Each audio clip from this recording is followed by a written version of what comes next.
Please come to order. Good morning. Welcome to the Commissioner of St. Mary's County meeting this date, Tuesday, February 2nd, 2021. I am Randy Guy, President of Commissioners of St. Mary's County. I'd like to introduce the other commissioners. Sitting to my right, representing the 1st Commissioner District, which includes Ridge, Piney Point, and St. George Island, Mr. Eric Colvin. Good morning.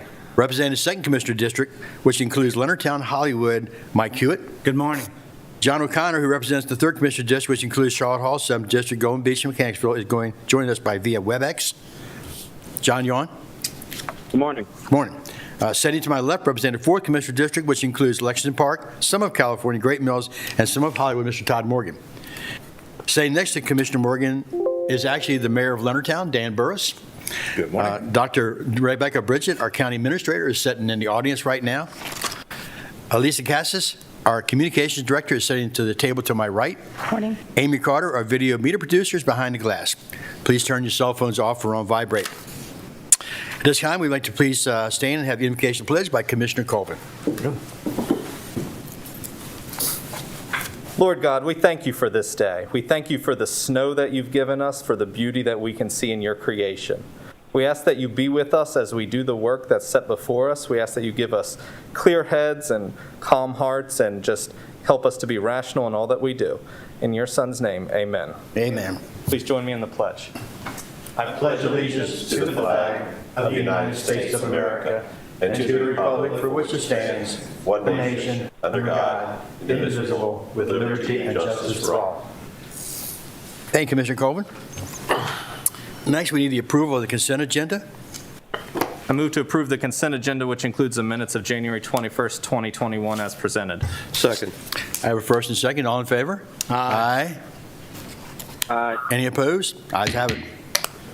I'd like to have a motion to adjourn the Commissioner of St. Mary's County. I move to adjourn as the Commissioner of St. Mary's County and reconvene the St. Mary's County Board of Health. Second. I have a first and second. All in favor? Aye. Aye. Aye. Now we turn it over to Dr. Brewster, and I think first we're going to, do you want us to start up to your area? Actually, I'll give just a very, very brief update on what's going on with vaccine, Okay. and then we'll start coming up. Sure. That's all right? Sure. Excellent. Good morning, Commissioners. Morning. Brewster. I'd like to introduce Quinn Alsheimer from the St. Mary's County Health Department, who's accompanying me today. Quinn is an integral part of the planning and operations team that's running the mass vaccine clinics over at the Hollywood Volunteer Fire Department. Just so you're aware, I know we've got a lot on deck in terms of vaccines today. I appreciate the commissioners being willing to do this on camera. I'm excited to administer vaccine to all of you today, including Mayor Burris, who's joined us over from Leonardtown, under your duties as elected officials and continuity of government, as well as for some of you the age category. So you're aware, in St. Mary's County, we have now vaccinated over 10% of our population. There have been about 12,000 plus individuals in St. Mary's County who've received their first dose. The second dose, about 2,275 of them have received their second dose already as well. So 12,071 have received their first dose of St. Mary's County residents, and 2,275 St. Mary's County residents have received their second dose. In terms of the doses that are administered through the Health Department partnership, that's been operating the mass vaccine clinics, as well as all the different vaccine clinics that we're doing in the community. We've administered 9,733 first doses thus far. To everyone involved, this has, as I've said before, it's been an extraordinary partnership effort of the whole community pulling together, either as county government entities, the sheriff's office, our volunteer EMS departments, our volunteer fire rescue departments, school system, so many who have really pulled together with the health department to make happen.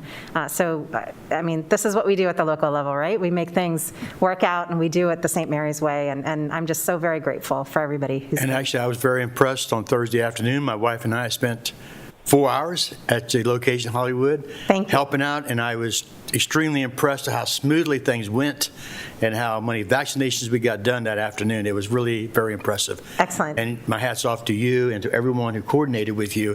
Thank you. And all our volunteers out there. It's tremendous, the volunteers that was there I saw on Thursday afternoon. And I thank everybody for that. Extraordinary. Thank you, Commissioner Guy, for volunteering. I know Dr. Bridget was also out there this weekend on Saturday when I was out there as well volunteering, and we certainly appreciate all the volunteers that have been stepping out and helping out. Great. Thank you, thank you.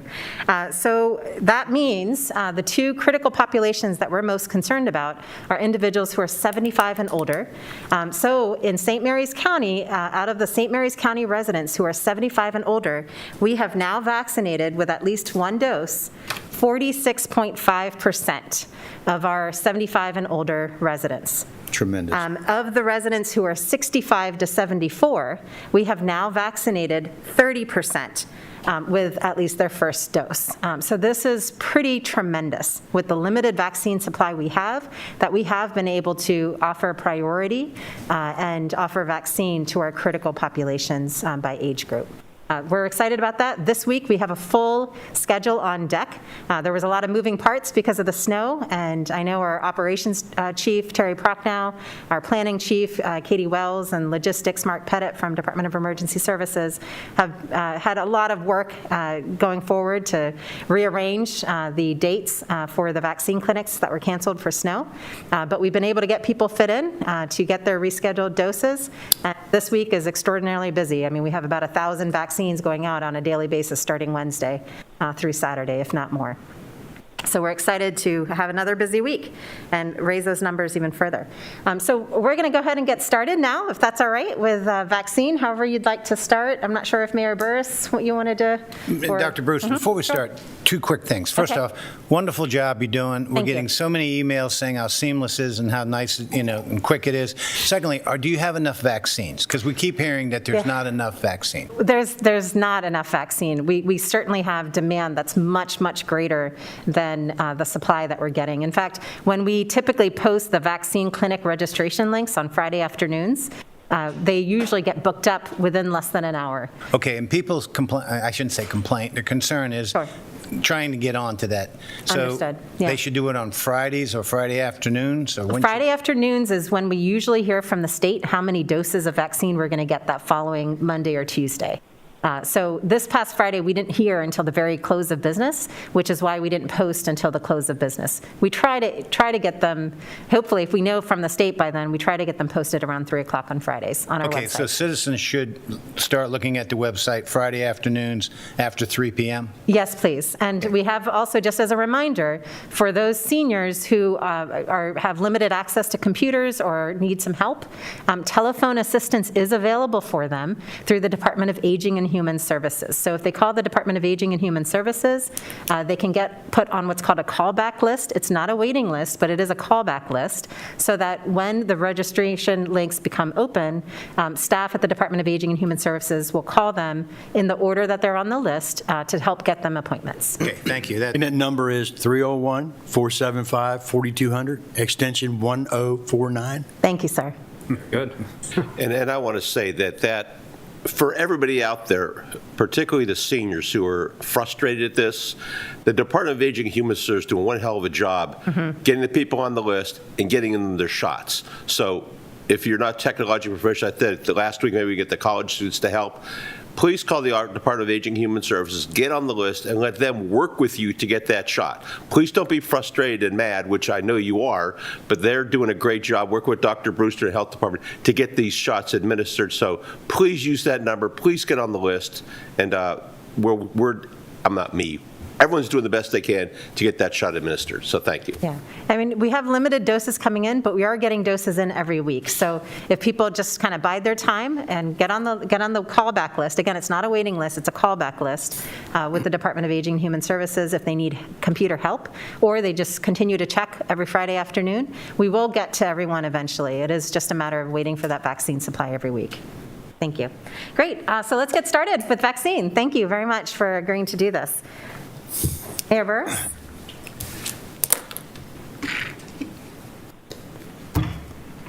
I'll sit here a second.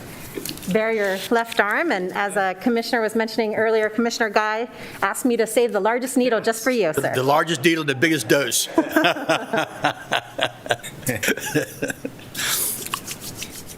After vaccine, I know I did some pre-questions with all of you. For those watching, we usually screen to make sure nobody's had a history of anaphylaxis, and also to make sure nobody's had a history of other vaccines that they've received within 14 days of this vaccine dose. So we've already asked all those questions, and now after you receive the vaccine, you're going to need to be monitored for at least 15 minutes. So while you're sitting here in your meeting, we'll be in the audience there monitoring you for 15 minutes. Please just kind of raise a hand, or if you're feeling off, if you're feeling any hives, trouble breathing, swelling in your throat, anything like that, please just let me know, and I'll rush over to you and assess you. All right? Okay, sir, I'm going to have you actually put your both feet on the floor. If you could roll this up, leave your hand in your lap, and just kind of loosey-goosey in the elbow. Okay. That's great. Loosey-goosey.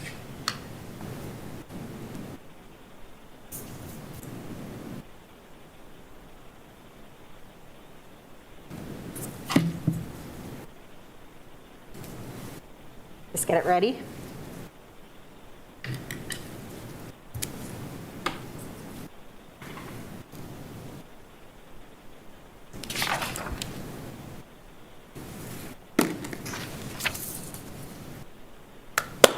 Hey, the mayor's got his first dose.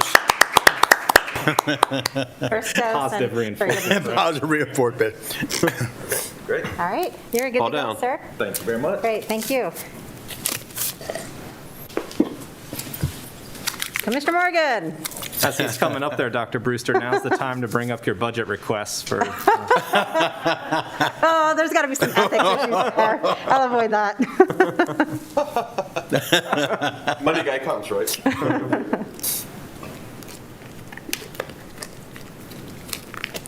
If anybody wants to have a great invention, even faster drying hand sanitizer would be awesome. For all those smart people working the base. That might be the next technology advancement. That would be really helpful in the medical world. Great, sir. Are you able to pull it up a little bit further up here? If not, I can help you.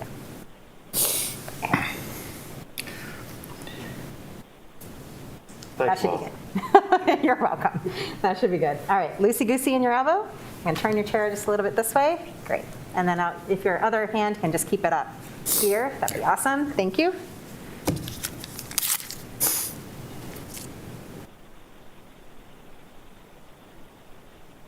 There we go. Thank you.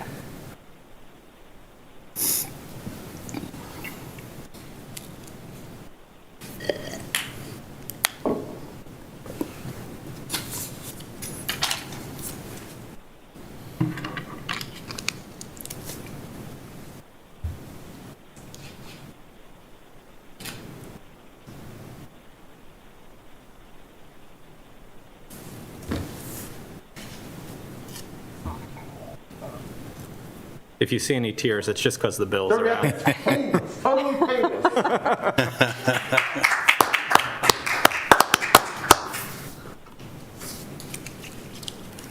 Commissioner Guy. I'm next.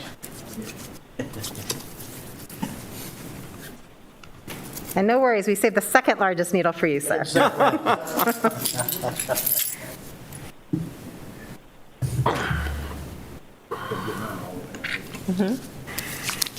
That's great. Thank you.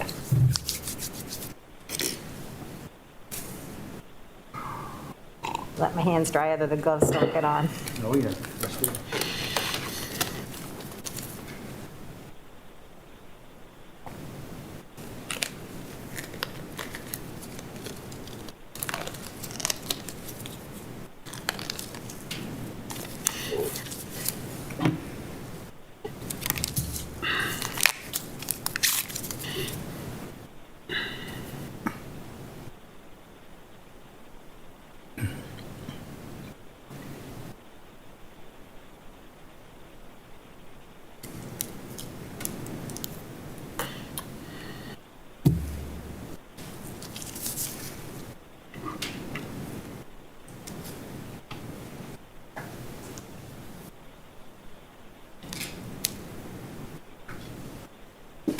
Finished. Already. Give yourself a good 10, 12 days, and you'll get the full benefit of the immunity of your second dose. Thank you, sir. Commissioner Colvin, with the bow tie. Awesome. Love it. Had the YouTube had a tie this morning. It's been a while. Oh, you did it yourself? Yeah. Wow, that's impressive. Clip on too. Nice. The original twist. Can't put that on yet because you got your They picture used to call taken. them in England the cravat.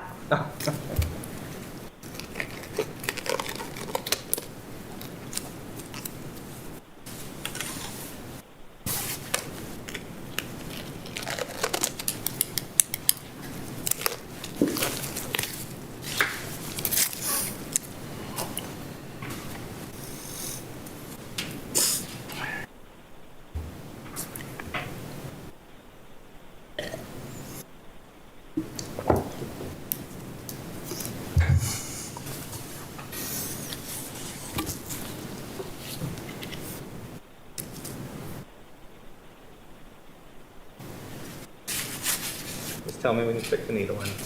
You're done.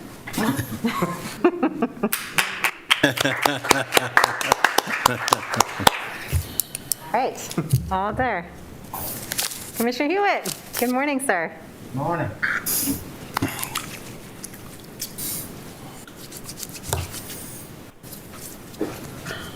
Do what you gotta do.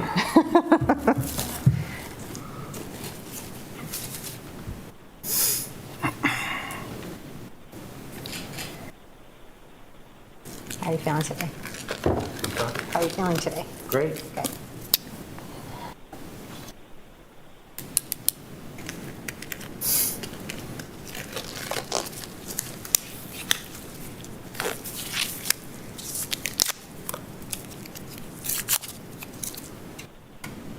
Yeah, perfect. Thank you. Nice polo.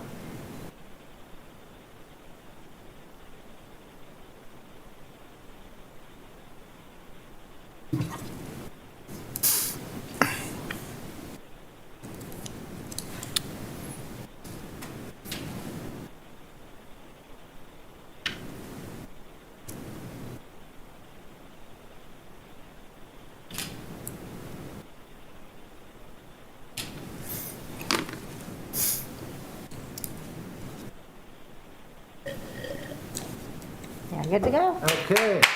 Hey. All right, now we're all standing up for a picture. I guess so.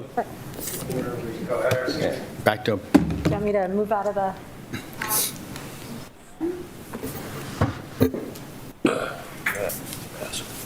You want our ID badges out here? Oh, You stay right there. You stay right there. standing or sitting? Yeah. I'm not blocking.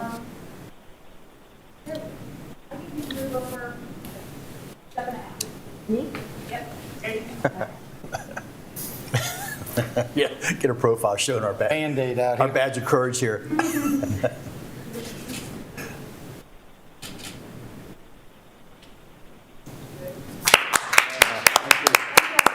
Thank you, Dr. Thank you, Dr. Brewster. Once you adjourn, we'll set up, or we'll clean up here. Sure.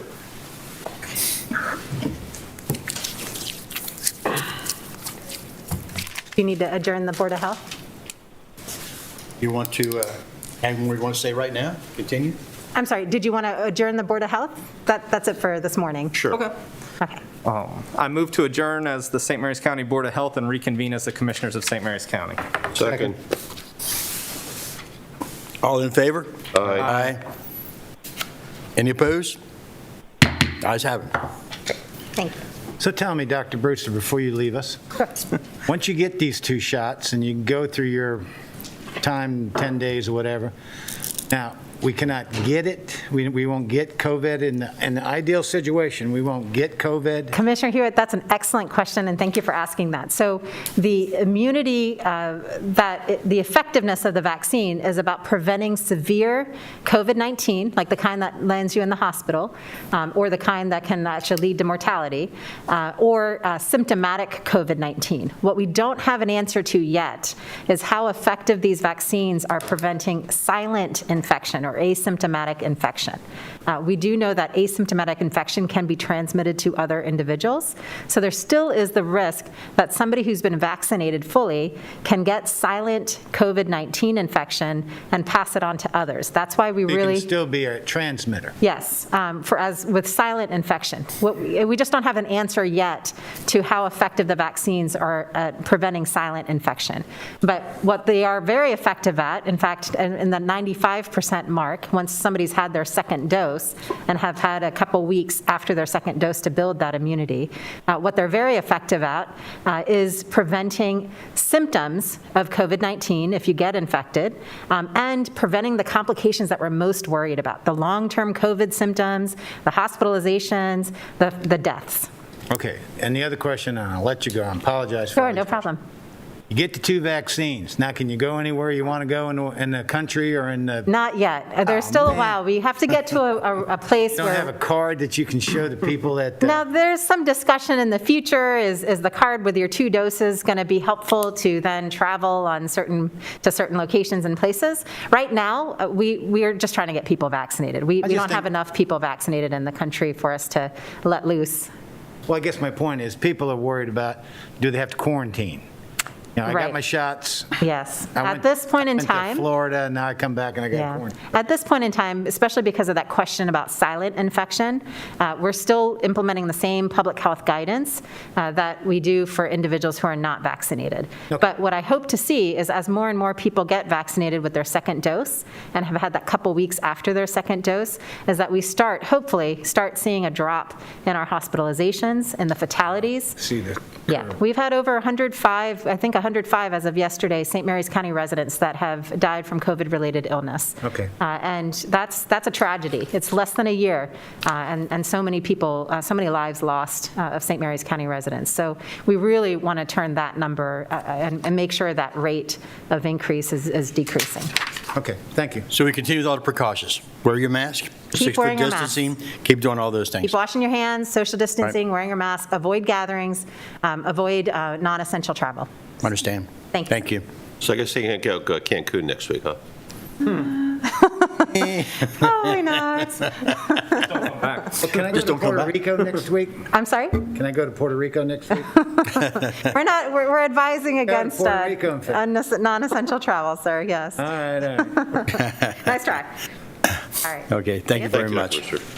We're just going to clean up this area here, if that's all right? I don't know if you're... Help yourself. Should we take a little recess?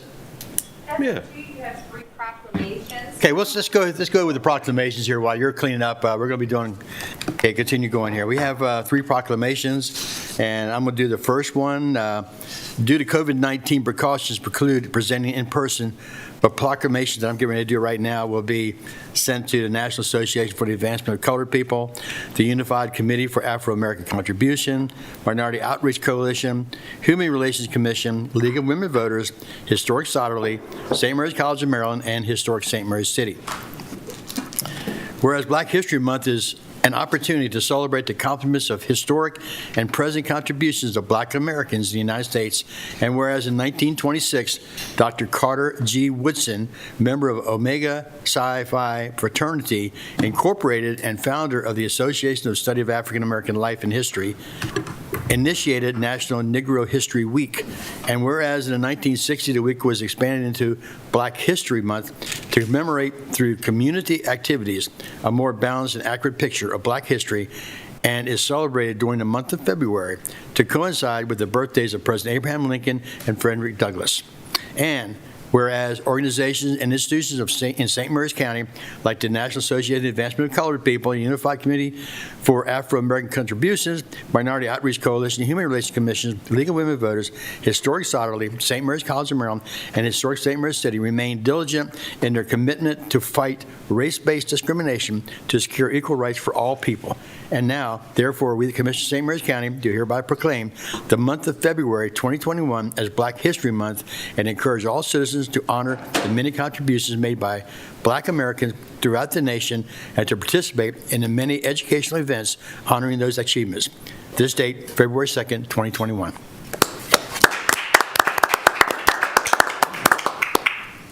And next we have Dating Violence Prevention Month. I've got it. Got it. All right. So this is a very important proclamation. This proclamation will be sent to the Commission for Women, the Family Violence Coordinating Council, and representatives of St. Mary's County Public Schools. Proclamation reads, whereas the St. Mary's County Commission for Women, the Southern Maryland Center for Family Advocacy, and the Family Violence Coordinating Council are committed to raising awareness regarding the dangers of dating violence, and whereas studies indicate females between the ages of 16 through 24 are more vulnerable to intimate partner violence, experiencing abuse at rates almost triple the national average, and whereas high school students who experience physical violence in a dating relationship are more likely to use drugs and alcohol, are at a greater risk of suicide, and are much more likely to carry patterns of abuse into future relationships, and whereas by providing young people with education about healthy relationships and relationship skills, and by changing attitudes that support violence, we recognize that dating violence can be prevented, and whereas it is essential to raise community awareness and to provide training for parents, teachers, counselors, coaches, and other adults that interact with teens so they may recognize when youth are exhibiting signs of dating violence. Now, therefore, we, the Commissioners of St. Mary's County, do hereby proclaim the month of February 2021 Dating Violence Prevention Month and encourage all citizens to assist in raising awareness and working to make our community a safe place for all. This date, February 2nd, 2021. Now we have the Transit Equity Day.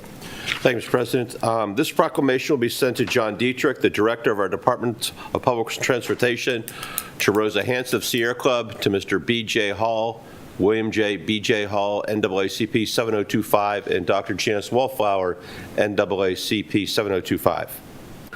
Whereas Rosa Parks was an iconic figure in the movement for social justice, and the immediate focus of her historic protest was the unequal access of African Americans to public transit, and her birthday is February 4th.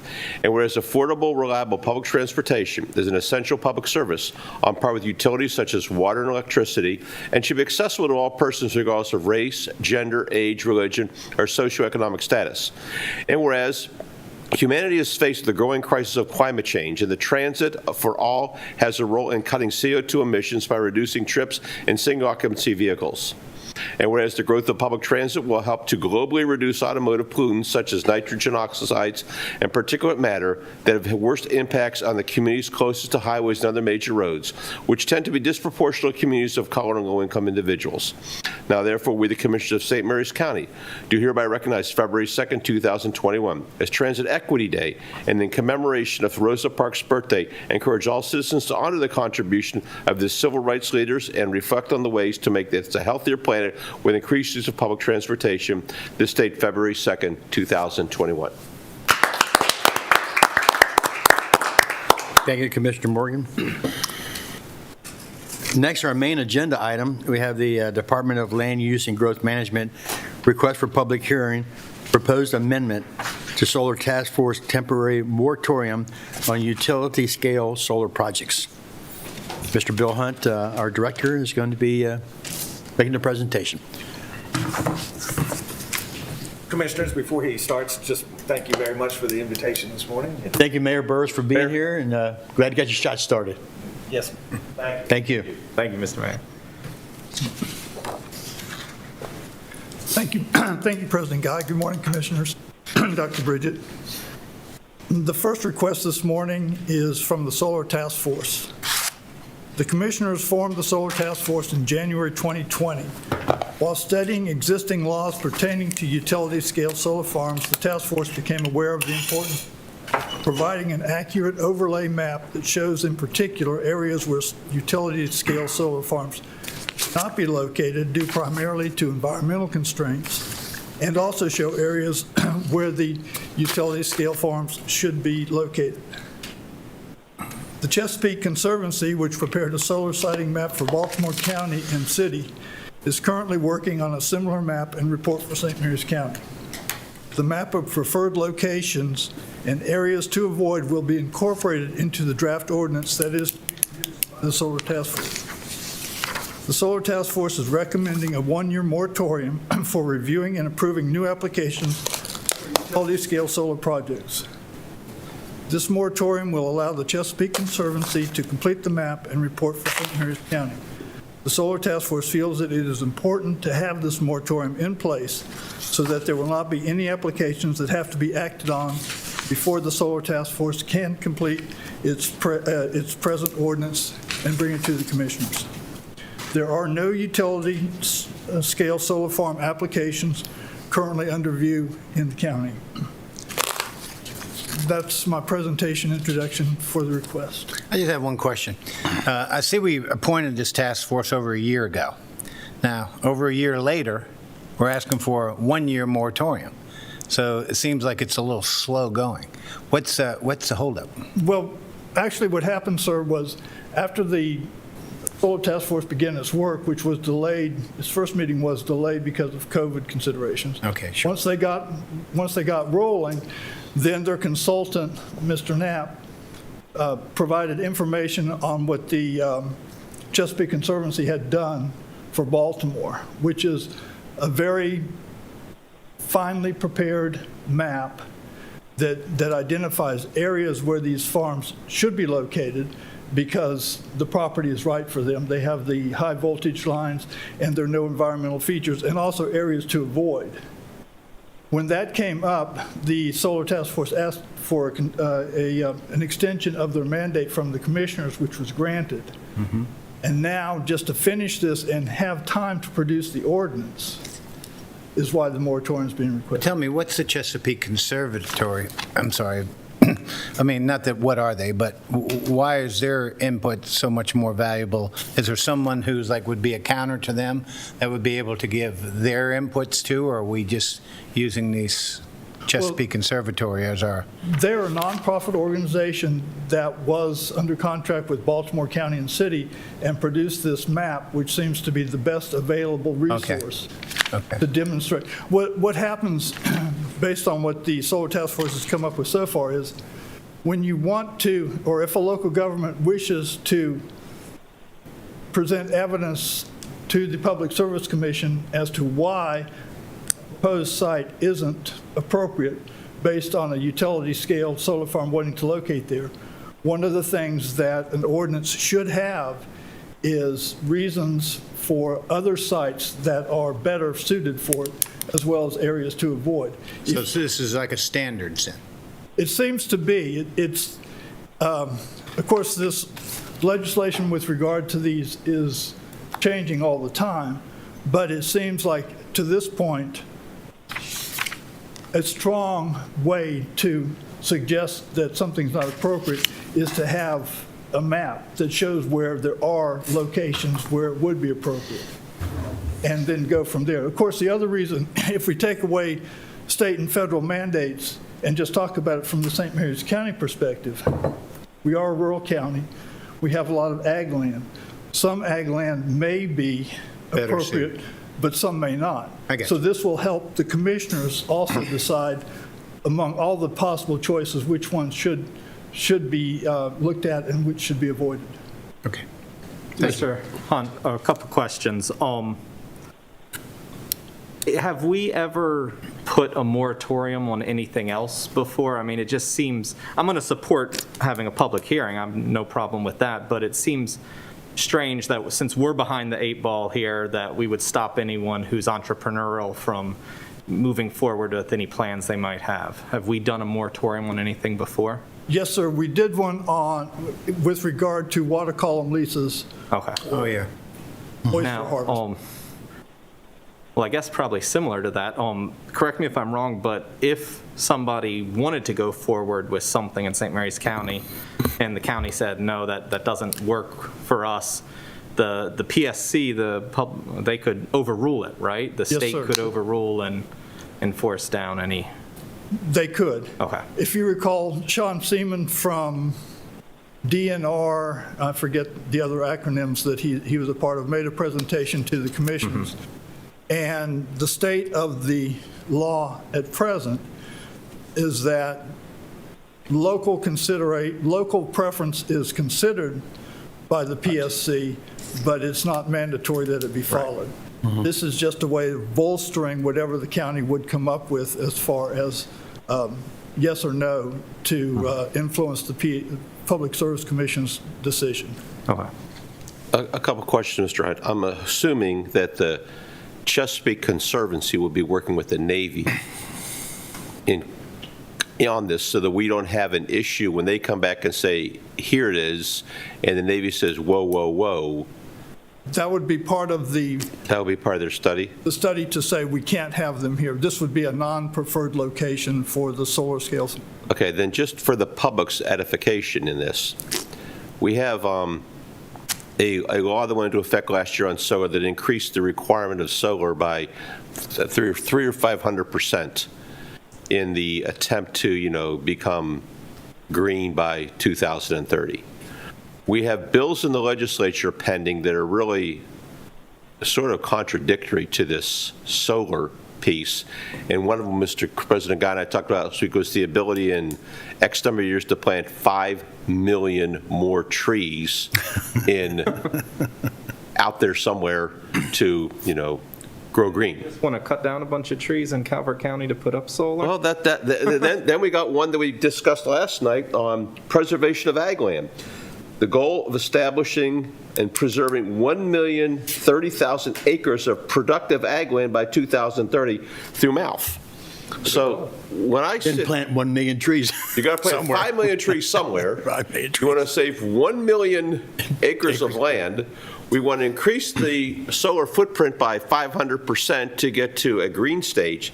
I don't know where all this is headed at the end of the day, but I'm going to support having the hearing, but it just seems sort of, it's just weird when you watch all these bills and all these moving pieces of, we're not only talking about solar, but, we got the wind farm sitting out over Ocean City right now that is obviously Worcester folks are a little bit concerned about. And I guess I'm hoping the Chesapeake Conservancy will come back to something that reflects St. Mary's County in its needs versus Baltimore County Yes, and sir, in its political persuasion. Sorry to jump in too quickly. That was just a completed project that shows how well the Conservancy can do the mapping that is useful for St. Mary's County. It wasn't to, Mr. Hunt, I'm sorry, could you please move closer to your microphone? Thank you, sir. Thank you, sir. and so from the perspective of the Department of Land Use and Growth Management, and speaking for the Solar Task Force, Harry Knight's on WebEx, who is staff support to that, what the commissioners have done by forming the Solar Task Force is actually to enable St. Mary's County to get ahead of the wave that may be coming by identifying these sites and having a proposed ordinance that will take into consideration the state of law at the present time. It will be custom tailored to St. Mary's County, and the reason why that's assured is that this Solar Task Force is made up of residents of the county that the commissioners have appointed with various areas of expertise in this topic. Oh, no, I was the one to push the Solar Task Force to start with. So, I really want this to work to be beneficial for St. Mary's County and what our citizens' needs are, and work from there. And that's exactly what this helps do. Thank you. Well, if these new laws pass in Annapolis, I hope they take into consideration the 1,030,000 acres we have to reserve. And 5 million trees. And the 5 million The trees plants. that we got to plant somewhere. And I'm hoping all this is part of their investigation as they move on to try to find out where we can put them in our county. indeed, that's what we would do locally, but I believe that what's going to be found is that St. Mary's County can easily meet what's required for its production of renewable fuels and would be in a good position with respect to that and not have to go to some of the measures that probably other counties and cities are going to have to take to find areas where they can meet the minimum requirements. So we're sort of going to meet the commission's goals, but other counties may not be able to. Yes, sir. We're going to be able to, preliminary report is that we'll not only meet, but we'll exceed, and without having a lot of problem in that area. Now, that's subject to change because the report's not in, but that's what I'm told is likely to be the case. Good, good. Any other questions, Commissioners? Well, I move to approve a morning public hearing to receive comments on the proposed amendment to adopt temporary moratorium on reviewing and approving the new applications for utility-scale solar projects. Second. I have a first and second. All in favor? Aye. Any disapproval? Ayes have it. Next, we have the Department of Land Use Growth Management's request for public hearing, proposed amendment to change the critical area overlay from Resource Conservation Area, RCA, to Intensely Developed Area, IDA, for the Real Food Studio project. You got it, Bill. Thank you, sir. The commissioners adopted the ordinance that allows critical area non-adjacent growth allocation in limited situations in September 2020. The property that is the subject of the proposed non-adjacent growth allocation meets the necessary criteria for consideration. The Real Food Studio project property is zoned Rural Commercial Limited, RCL, with the Resource Conservation Area, RCA overlay. The RCL zoning allows the owners to establish their desired use of takeout food and beverage sales, which is use 78 in the zoning ordinance, but that use is not allowed in the RCA overlay. The RCL zoning allows the owners to request a non-adjacent growth allocation to change the RCA overlay to intensely developed area, IDA. The St. Mary's County Planning Commission reviewed the request at a public hearing held on January 11th, 2021, and unanimously voted to recommend approval of the requested growth allocation to the commissioner. This request was also sent to the Critical Area Commission, and their comments were just that the area had to be looked for as far as endangered species, and a letter was returned from the state that says there's no known endangered species on the property. And the second comment was that the request should be to the IDA overlay, which is what it is requesting. And then the final thing is that after the commissioners of St. Mary's County act on this, it has to be sent to the Critical Area Commission for final approval. I'd like to make a few comments about this. I've been working hard on this one, excuse me, for Miss Lisa Kelly, Michael and Lisa Kelly. And if you're listening, the Kellys, thank you for waiting so long. This process has taken months, if not years. And these people bought a piece of property. Who would have known it had to have this kind of a allocation given to it where it was located, because it really doesn't seem to be in the critical areas. But this is just another step in allowing someone to take something that's dilapidated, old, functionally obsolete, and turning it into something that's good and better for the county. And what this lady has done down there, if anybody hasn't been there, please, if you have the opportunity to go by that store, it's on Medley's Neck Road down there, it used to be Fat Boys. She's done a wonderful job, and it's all about eating healthy and living healthy. I know my wife loves going there and getting healthy food, because Lord knows I can't get healthy enough.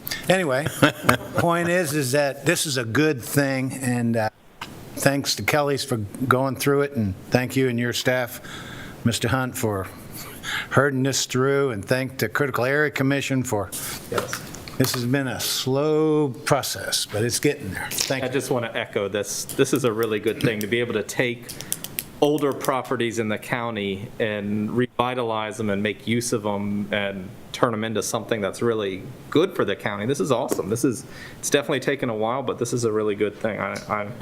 I'm excited about this. Any other comments, Commissioners? Mr. President, I move to approve a morning public hearing to receive public comments on the proposed amendment to change the critical area overlay from Resource Conservation Area, RCA, to Intensely Developed Area, IDA, for the Real Food Studio Project, 41566 Meadows Neck Road, Leonardtown, Maryland, Second. 06550. Stole my motion. Second. Sorry about that. I have a first, second. All in favor? Aye. Aye. Any opposed? Ayes have it. Thank you, Mr. Hunt. Thank you, Commissioners. And if I could just say, yes, it has taken longer than any of us liked for this to happen. Commissioner Hewitt, who is on the Critical Area Commission there and has suffered through the pains that that a county has to go through to get something changed by the Critical Area Commission. It's not that they're not supportive when we finally get something to them, but there seems to be a lot of communication that has to take place in advance before we're to that point to where we're fairly confident with Commissioner Hewitt. It's a paradigm shift. It's taken people who've had I'm not trying to say it's tunnel vision, but they've had a train of thought for years and years and years, and you're asking them to either expand it or maybe just to adjust it over a little bit and take a wider aperture. And that has been a struggle. I'm not trying to say there's anybody bad. It's just resistant to change when you get to state, and I mean this respectfully, state bureaucrats who tend to know how it's been done and know how that has worked, and that's how they're going to continue to do it. We saw the same thing with St. Clements Shores Wastewater Treatment Plant, Mr. Hunt, and thank you for all your work there. But this is another example of what I would call progress for the citizens of St. Mary's County. Thank you. But it takes so long. And that's the punishment. That's a dumb question. That's the punishment we have being surrounded by water. That's the way it is. Yeah. Okay, next we have the Department of Land Use and Growth Management request for public hearing, proposed amendment to the official zoning maps of St. Mary's County to delete the existing 1,000-foot critical area boundary line and replace with a new critical area boundary line from the statewide base map as required by a House Bill 1253. Mr. Hunt, you guys again. Thank you, sir.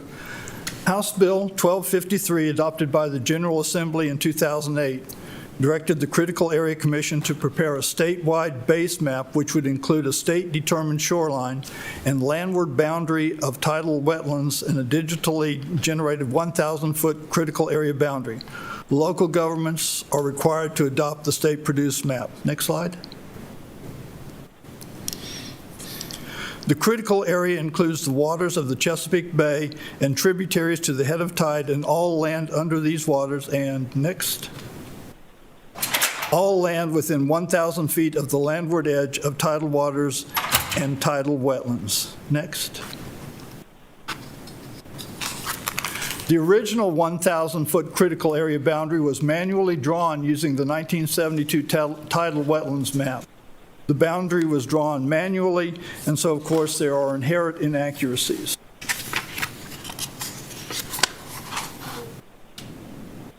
There have been many changes to the shoreline and wetlands since 1972, and there are more accurate ways of identifying wetlands and tidal influences using remote sensing. Electronic digitally produced maps are the standard now. Next.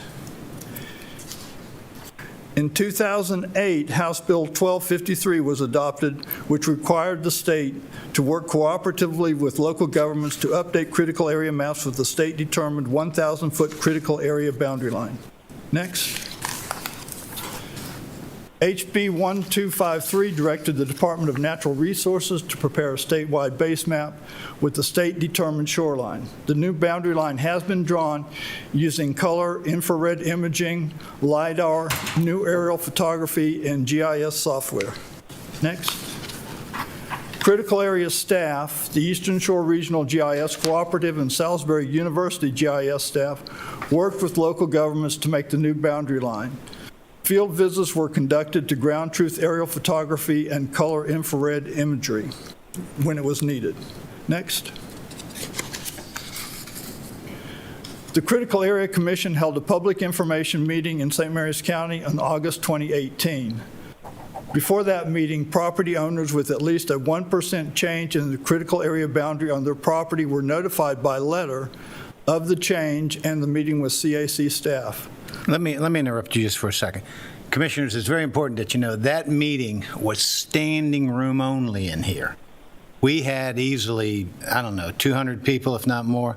It was packed. And I'm not sure everybody got their answers.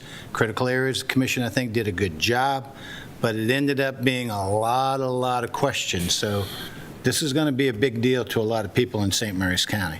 Go ahead. And also at that meeting, not only was staff from the state here, but they had computer stations set up so that people could individually go and look at their properties, which had been photographed, and ask questions at the time.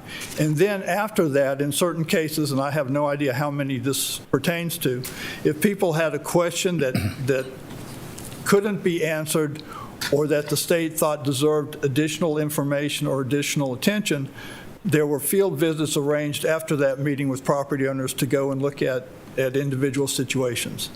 Well, I think what I heard from people that night, or actually probably the week afterward, is that there was so many, and that you're right, they did set up individual appointments and computer stations and stuff, but people were like, hey, I can't wait. This is taking too long.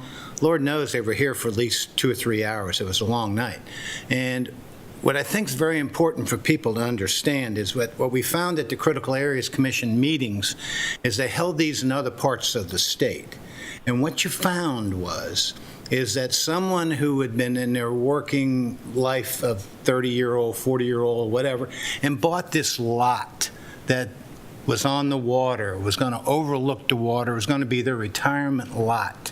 So when they finished working, they would have it paid off, and now they would go down there and they could build their retirement home and their dream lot, only to find out after 30 years or however many years of owning that lot that the critical area line has creeped up into their lot. It happened to some people down in the Valley Lee area. And what happened was they had their ideal spot. Both the husband and wife retired off the base. Now they go down there to get their plan drawn up, and now they got portion of their envelope for their house is actually in the new critical area. So now it gets to be, what happens now? We bought this 30 years ago thinking this would be our retirement home. Now, it happened in Anne Arundel County. It happened in 2 other counties, I think Cecil, someone on the Chesapeake Bay. It happened 3 other places. And that's what's important for people in the county to understand, is that if you've had a lot that you haven't built on and you've had it for a long time, it's in the critical area, this could impact you.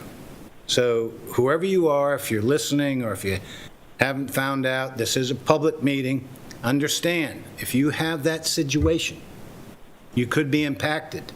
And when you finally get there and you finally get to be that 60-some-year-old or however old you are when you retire, and you go there and you find out now that right's been taken away, you'll be disappointed.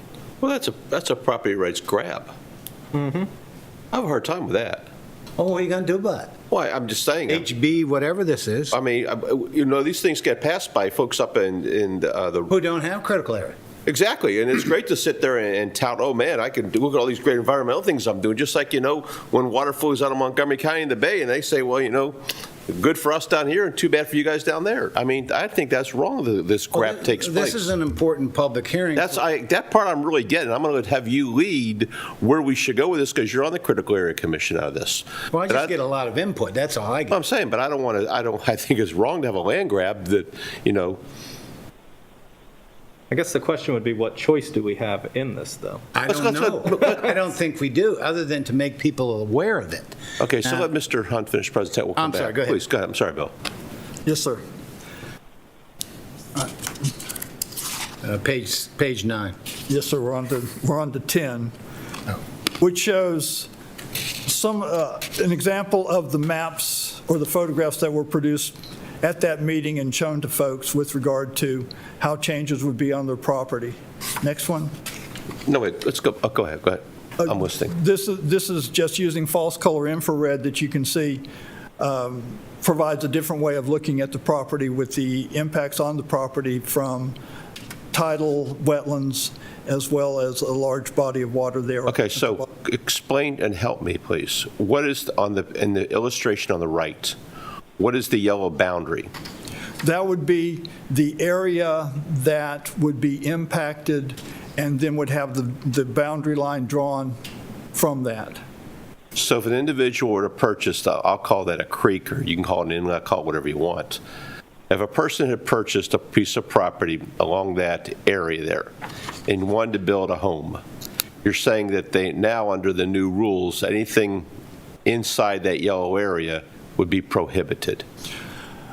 I'm not saying that because I don't know exactly what wetland laws would pertain in that particular case, if it'd be critical area or wetlands, depending. But it is an area that shows clearly that there's environmental impacts that go beyond just what you see as far as the water itself goes. Is the yellow line, well, the yellow line can't be 1,000 feet. No, that would be the area that, based on the impacts from that little stream, would be considered environmentally sensitive, and then you would expand your boundary out from that, is my understanding. That'd probably be the buffer. So it'd be 1,000 feet outside the yellow line? I believe so. Probably so. Wow. That could be a half mile. But again, they're doing away with the 1,000 feet. Okay, but so I'm just trying to figure what they're going to try to get to. It has to be more restrictive, obviously. Oh, Well- absolutely, it does. But see, what happened with these people in Anne Arundel, I'm sorry, Bill, go ahead. That's okay, I was just going to agree. Please go ahead. People in Anne Arundel County, they finally got around to it and found out that half of it was in there and they couldn't build their house. Now you got to, deal with Critical Areas Commission. Not a bad bunch of people. It's just another layer of bureaucracy, red tape. And I think they worked something out. They're, because it's new, they're willing to mitigate early on. But as this thing becomes more hard and fast, it's going to be harder to mitigate it. It's going to be, hey, well, how come you didn't get back to us in 2021 or whatever? Okay. For now. It would be more restrictive because the data that they're using are more refined than the hand-drawn maps back in the 70s. Okay. Next.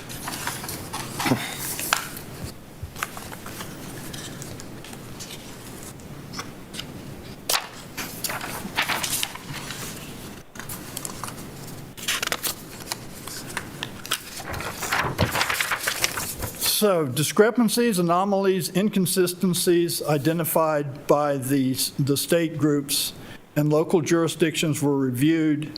Then additional resources such as permits, historical aerials helped resolve issues. And then, as I've mentioned, there was ground truthing that took place as well. Next. The County GIS Division also created an online map for county residents to show a comparison of where the critical area boundary is currently located on the property and where it will be located with the adoption of the new boundary line.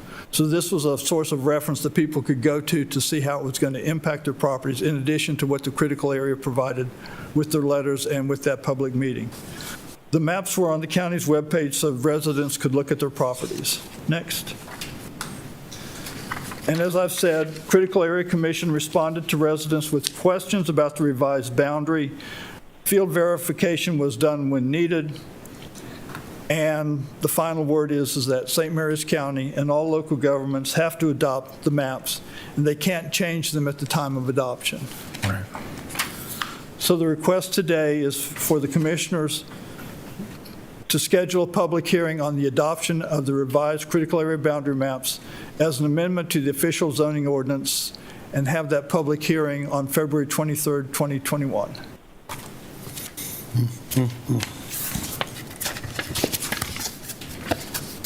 Your lead.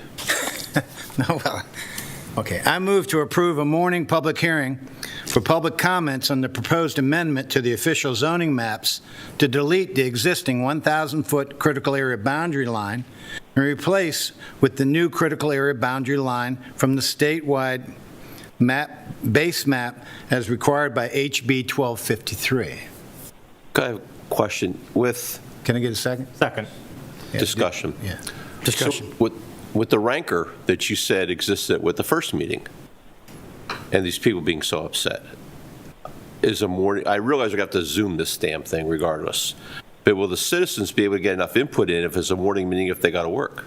Well, I mean, you got a point there, Todd, but I mean, we've seen how these things have worked, and virtually they seem, if it's important to people, they seem to work. Now, what I noticed that night is overwhelmingly, people are like, what's it doing to me? What's it doing to me? Because they all got, notices. Yeah, but most landowners worry about me. And there's nothing wrong with that. We're trying to worry about we, and they're trying to worry about me, but No, me my vote point me. is that they're totally, hey, look, I'd be the same way if I was them. But what happened that evening is when they broke it into question and answer, hey, I live at such and such, what's going to happen to me? I live at, so it was hard to you were trying to do a public presentation, and they did that, and then when they went into question and answer, it broke down into individual pieces. So people who, I remember there was two elderly gentlemen here, and can't remember their names, but they saw me coming in, and when they left, they said, we don't really know what's going on here, but we can't wait around for these guys, and we don't want to sit in front of a computer. My point gets to be is some people could be impacted. Now, they didn't do it that night, but what they really showed as the poster boy for this whole thing at a critical area commission in Crownsville is that they had a guy that was standing in water that was waist deep, and this was in Dorchester County, directly across from St. Mary's County. And he was 70 years old. And he said that when he was a kid, that was center field, where he would play Little League. Now, of course, that's a long time. Yeah.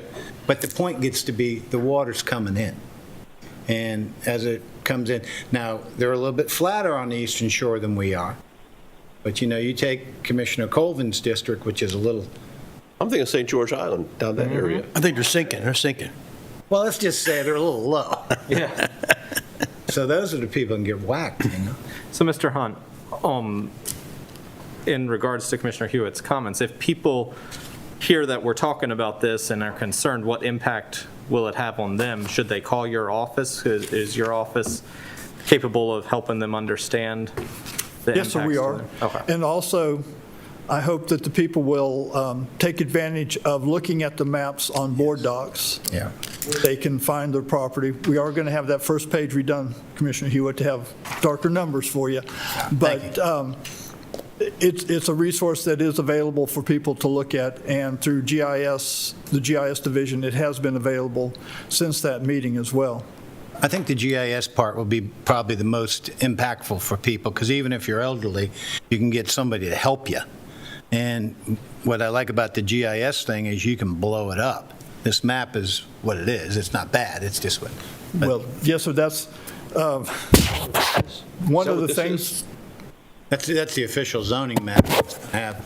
But I can't see the maps. When you go to page 2, I can't read the. Well, that's what I'm trying, is this the map that is going to refer to all this stuff that we're talking about now? Yes, sir. Yeah. So we can go here and see who's affected or how people are affected. You can see how you're affected. Yeah. Or if you can. But the only problem with that is that it's really hard to read the maps. It'd make sense if like one piece of property at one page went to the property next to it on the next page, but it I doesn't. noticed that, yeah. It jumps around the county, and that's, it's not your fault. It's just tough. It's just Right. tough. I agree with you. With the people who want to look at them online, if they have that ability, is better the off. better way to look at all of this material. It just provides you the opportunity to zoom in and to easily move between properties and see what it is that you're looking at. But of But I course, really think a day meeting is, I'm just trying to help the people. I think it's more than adequate today meeting, and with this COVID. the COVID thing, if people can still call in or Zoom in, whatever we do, the WebEx, and Well, yeah, the question I would bring up to Alyssa is we're going to do this it's WebEx, and a lot of people are having trouble with the WebEx versus the Zoom, and I realize this issues with, security and this other stuff, but, I bet you a lot of people may not have WebEx at home. The Critical Area Commission sent all these people a letter. Now, I'm not sure if that's something we can do that we're thinking, I don't know if we have enough time. But the key would be is at least they had some kind of notice that it was going to happen. I mean, Well, that's because what the problem is you're depending upon, are they watching TV and 2 newspapers? And I bet you 80% of the population is And when none. you get a letter from a county government or somebody from the government, and it's addressed to you, people usually pay attention to that. Well, yeah, but I'm just saying, if you don't have the letter, they're obviously, most people are probably not watching this. or Well, my reading the point news. gets to be is, does it have to happen by the next meeting or whenever we're talking about? Or can we find out how hard it would be to notice these people that the Critical Area Commission? Can we just grab their mailing list and say, send them a postcard and say, we're holding a public hearing on this? We can do that, sir. And we can work out the timeline, Commissioners. We work on your administrative procedures, which is why, Bill, at this point, the timeline works us to February 23rd. It's not in your motion in case you have inclement weather or other sky's falling. changes We to could that extend it day. out, right? We could extend it for, So we plan for thing to that? do to let So them then we can plan to make sure that we build in a letter in the timeline, and so we'll look at that. Make sure. I think that'd be what, Okay. you Yeah, I agree. okay, I now have a first and second on the motion. With a friendly amendment The to amendment is to mail out. mail out a notice to all the affected persons so that they know a public hearing is going to take place regarding this issue at a date morning. to be determined once the U.S. Mail can get that postcard to them. Well, we'll actually put the date and time in the letter once we make sure that we have time to do all three, the public notices as well It's as the the... time for the lawyer. I see, yeah. It's the 1% effective, right? That's what critical area did. Oh, I was just, my understanding was the critical area just mailed them out to people that were affected 1% or more, not to every single Oh, no, person. no, I would say the same thing, whatever Right, their, right. I just, yeah, whatever Make their that distinction. criteria was, that we Right. copy it. Right, Thank you. okay. Thanks for clarifying that. Okay, I have a first and second. All those in favor? Aye. Any opposed? Ayes have it. Thank you, Mr. Hunt. Next, we go into some legislation presented by Mr. David Weiskopf, our county attorney. good morning, Commissioner. Sir? Okay, Mr. Weiskopf, I'm always confused a little bit. Do I pay attention to Memo 2 or what I had in my, Memo 2 is a supplement. oh, So it's a there- supplement? Yes, it's not the second edition of Memo 1, it's a completely separate, Right. because this stuff is just so fast-moving and so much happens. I think between Memo 1 and Memo 2, we got, a couple of the St. Mary's County bills, had dropped. So let's start with Memo number. Just to remind everybody, the legislator up there is putting in over 900 bills that are trying to push through. It's some left over from last year they never got to, but many new ones that I think they're trying to push through very quickly. They feel they can get it done. There's not much momentum up there as far as public hearings. And if anything you see on there, you need to sign up and testify. You can do this by WebEx. When did the veto of the the override of the governor's veto take place? Isn't that usually in the very beginning? Which one? We'll discuss that later. I believe they're looking at the middle of February that they're going to take that up. Because we need to factor in this Kerwin Commission if that comes along. Right. Yes. And that will be discussed. The first one to discuss is the Recovery for Economic Livelihood and Relief Act. And this was the one that the governor's secretary asked the commissioners to support. MACO supports it with amendments, but when we asked MACO, what are the amendments, they're like, we're not sure yet. But and so it's a little bit hard. Well, what's the concern?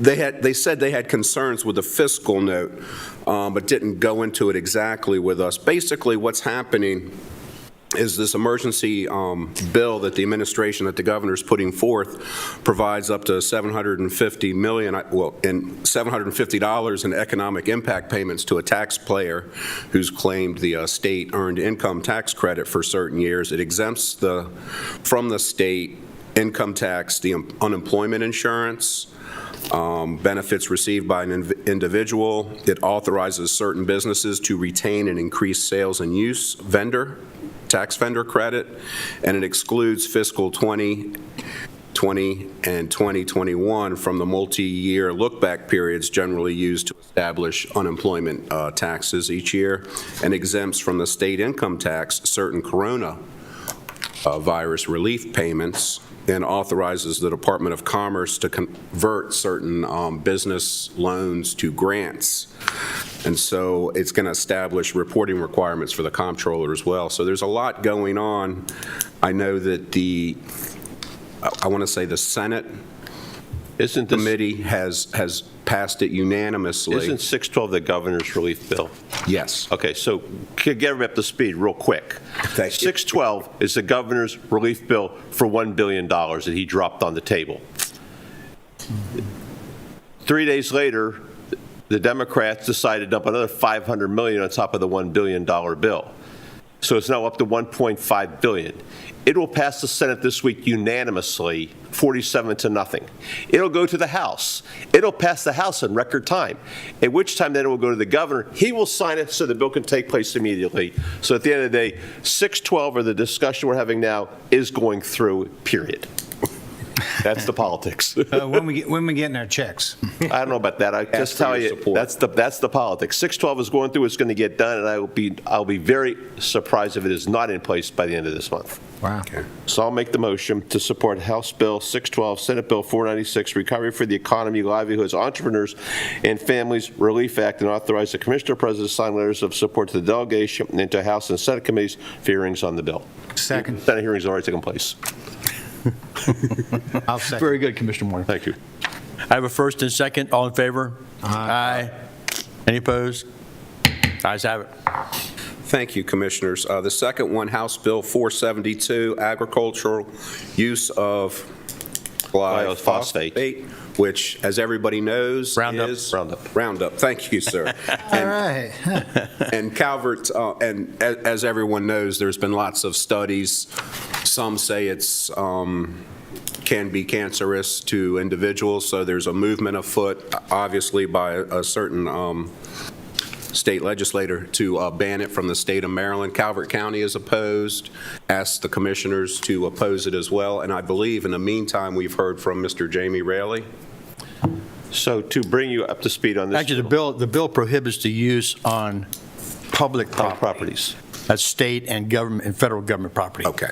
But the fear that we had as rural counties is that it's going to spread to the farms eventually. It's like the seatbelt law, right? It wasn't a primary offense, and then a year later it became We a primary. fought this very hard in Mako last week. Okay. And the rural counties came on board to actually have Mako oppose the bill. Correct. Mainly on the farming issue more than anything else. Understanding that a lot of us in our parks and rec and everything don't really use it that much around our play fields, like some of these counties have already prohibited, like Baltimore County, I think, Baltimore City. Yeah, Johnny O was all over it. And they've already prohibited the use of Roundup. But of course, they don't have very much of a farming community, so it's not too important to them. So on this bill, for everyone's edification, yes, our Farm Bureau came to us and said oppose the bill. Mako is opposing the bill. I wrote a separate letter to the committee to oppose the bill, so it will be a matter of the record when the hearing takes place. Today we're voting on sending a letter up that will be part of the record, but not the hearing record. Right, because the hearing was February 3rd. Right, so but I got the letter and this said I would oppose it because we couldn't get the commissioners to all get together in time. Correct. So we'll send a letter now. It'll become a matter of the later record. So I move to oppose HB 472, agriculture use of glyphosate prohibition, and authorize Commissioner President to sign letters of opposition to the delegation to the House and Senate committees for hearings on the bill. Second. Discussion. I tell you, that Roundup works. And, you know, it seems like every time you find something that works, before long you find out it's got some negative effect. Remember when I was young, you know, my dad used to get DDT. You know, of course, that ended up having ill effects, so we fixed that. Right. And maybe this has the same thing. It has side effects that we don't know about. Have they come up with something as good, effective-wise, but... I'm not sure about that. Just from the legal standpoint, I know that a gentleman, you know, that was I want to say a groundskeeper, you know, came down with cancer, sued them. Monsanto, billions they've paid out. Right. He got like $300 and something million, and it was reduced down to about $78 million. But there was like a case that went all over the country. Right. Well, I think there's about 13,000 cases right now, Right. so it's gonna be something. My guess is they're working on something to be just as effective, right? This I'd is like to probably, think this is so, the yeah. new version of DDT, and now there'll be a new version of, right? That's, Well, there's something out there now, but just myself talking to a local farmer, the byproduct right now that is not as good as Roundup, but it does work, is about 10 times as much in cost. So of course, they don't want to even go there. That's always, it's always a catch in there. There's a catch to it. So they got a product yet. He doesn't know anything about it. So in my conversations too, it seems to be the key is using the product properly, not over applying it. That's True. where a lot of the problems come from. And a lot of the farmers have gone to these no-till operations, and if they weren't able to use this, they would have to till, which in turn, more runoff, more nutrients going into the bay, and a lot of environmental impacts from Exactly that. right. Well, it seems like that the farmers specifically have programs that they have to apply, or they have to get approved. Yeah, nutrient management program. Nutrient management thing to avoid that. Because I remember years ago, they used to say, well, hey, put 2 ounces of this, and the farmer may say, I'll just use the glug method. 1 glug's 2, I think that's 2 ounces. I'll just do 2 glugs to really make it work. That the glug method wasn't working as well. But now it seems like they're a little bit more constrained as to what they can put on their fields and how. They do very extensive plans, and Yeah. these chemicals are expensive, so they don't want to waste them either. Right, they don't want to do too many yet. Well, even the dates of thing, because I one time asked a local farmer, he had piles and piles of manure sitting at the edge of the field. And I said, why is it just sitting there? And he said, I have to get permission from EPA to spread this. I said, get out of here. He says, no. He says, a certain time period, he's got to spread it, and it's due to the rains, forecasts, things like that. And then he can finally spread the manure on it. Seems like you smell that stuff around April. It's about around April time. Exactly right. So they got to spread it. They had to wait till then to spread it. So. okay. Thank you, Commissioner. And some of the ones that we're keeping an eye on that are on memo 2 is the Law Enforcement Officers Bill of Rights repeal. My understanding is MACO hasn't taken a position yet. Do we need to do the vote on that? Yeah, I- I'm sorry. thank you so much, Commissioner. We have a first and second. All those in favor? Aye. Aye. Any opposed? Ayes have it. Thank you. Now you may go on. Apologize for that. As I said, House Bill 151 is the Law Enforcement Officers Bill of Rights, and somebody is requesting that it be repealed. MACO has not yet taken a position, so we're just keeping an eye on it. I know I have spoken with Commissioner O'Connor about it. We discussed this also at length last night, and it'll be discussed at length tomorrow with MACO. And it's sort of 50-50 on how we go with this right now. I think some of What's us. the rub with this one? This is the, MACO will oppose this, is my guess, Yeah. at the end of the day. Yeah. This is the Law Enforcement Bill of Rights. What it basically is going back and saying is because of all the incidents that happened this summer and protection to the police, the protections to the police should be taken away, and they shouldn't be allowed to have certain protections under the law and just throw it away. And so basically, I'll read the synopsis real quick. Repealing the Law Officers' Bill of Rights, providing from the prospective application of the Act, requiring that the publishers, I'm sorry, No, you got it. yeah, in consultation with the subject to the approval of the Department of Legislation to ascertain and take certain actions. But I mean, what would be different than what's now? Right now, the law officers have certain rights. John, are you out there? Why don't you take this for me instead? Well, got county attorney here, doesn't he? Oh, so, well, the law enforcement officer Bill of Rights, it gives, if police officers are involved in a shooting, for example, it gives them certain due process procedural rights. Like, and I forget what it is, but they can't be spoken to for a period of days. Right. I can help. Come on up. Come on up. So the Bill of Rights does, in fact, their rights. However, what it also does as a police chief, it gives you very specific guidelines on how you conduct Close to an the microphone there, investigation. yeah. So there's a whole host of different things. It really is good for the agency. It's also good for the police officer. But really what it's intended to do, what it originally was done, is that there are so many complaints that will come in. A person gets a ticket, so they file a complaint against a police officer. And a police chief could then just arbitrarily fire them without any due process. And this prevents that from occurring. But it really is a very good structure for the law enforcement agency to follow, as you go through it. It really is. But it also is a very good protection for police officers. Personally, I think it's a great law that needs to be in place. Maryland has an outstanding Bill of Rights. Many states do not. If you recall, a couple years ago, we actually adopted the Correctional Officer Bill of Rights. And then I think maybe a year or two later, because it was St. Mary's specific, it was maybe only one other county in Maryland had it, but I think now it's gone statewide. It is a statewide law. Well, look, I support this. If it's a good thing, I support it. The only thing I've ever heard from anybody about any of this was some people said, hey, look, once a police officer has a complaint, you never know what happens because it goes into some kind of internal, I don't know what happens to it, but it goes into an internal review that's not made public. So Personnel.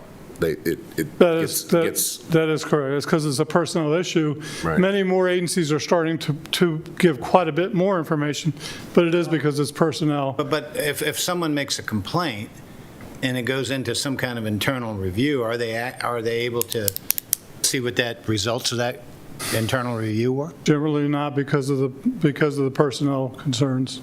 So I think it's a great process. I think it's something that needs to maintain.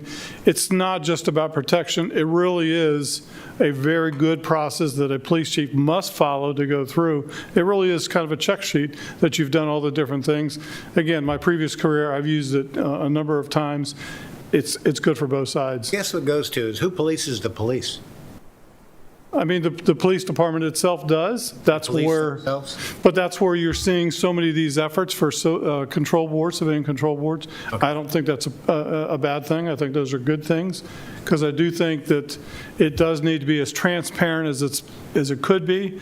Personnel issues do tend to get in the way, but the Bill of Rights is not a bad thing. It's just, really, it's the leadership needs to hold their people accountable. That's the answer. Okay. I just think didn't- Mr. Weiskopf, this HB 151 doesn't establish that we, the county, or the counties, will have to establish their own board of civilians and whatever to oversee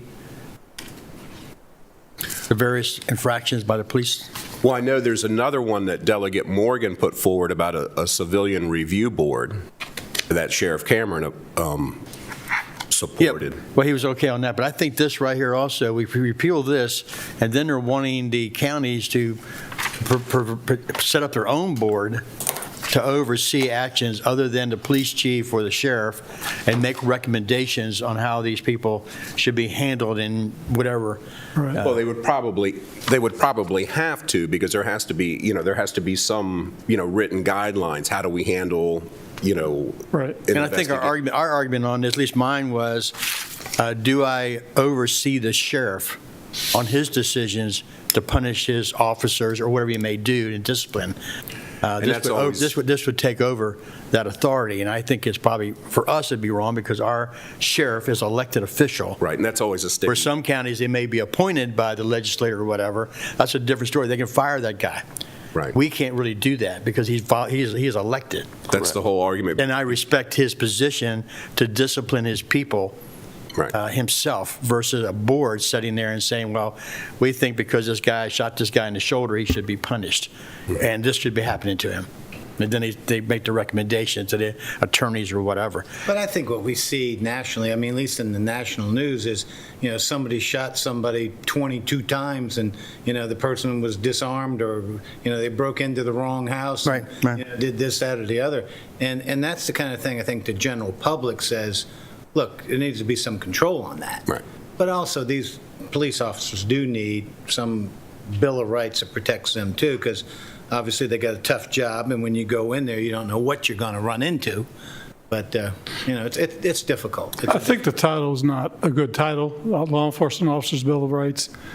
It really is a very good structure of how to discipline a police officer that a police chief must follow. It really is kind of a roadmap of how to get there. It's very effective. And again, as a police chief, serving as one, without that, again, you would have to go by, personnel regs, which personally, I think the Bill of Rights gives you a little bit more authority to do some of the things you need to do. Certainly, they have 10 days to get an attorney and things of that nature. I think it's a very good law that's in effect. I think it does provide protection, but not too much, not unnecessarily, not to the point where an officer can skirt that. There are so many police officers that should rightfully so have been fired, and they were. So I don't think it's inappropriate. I think it's a good law.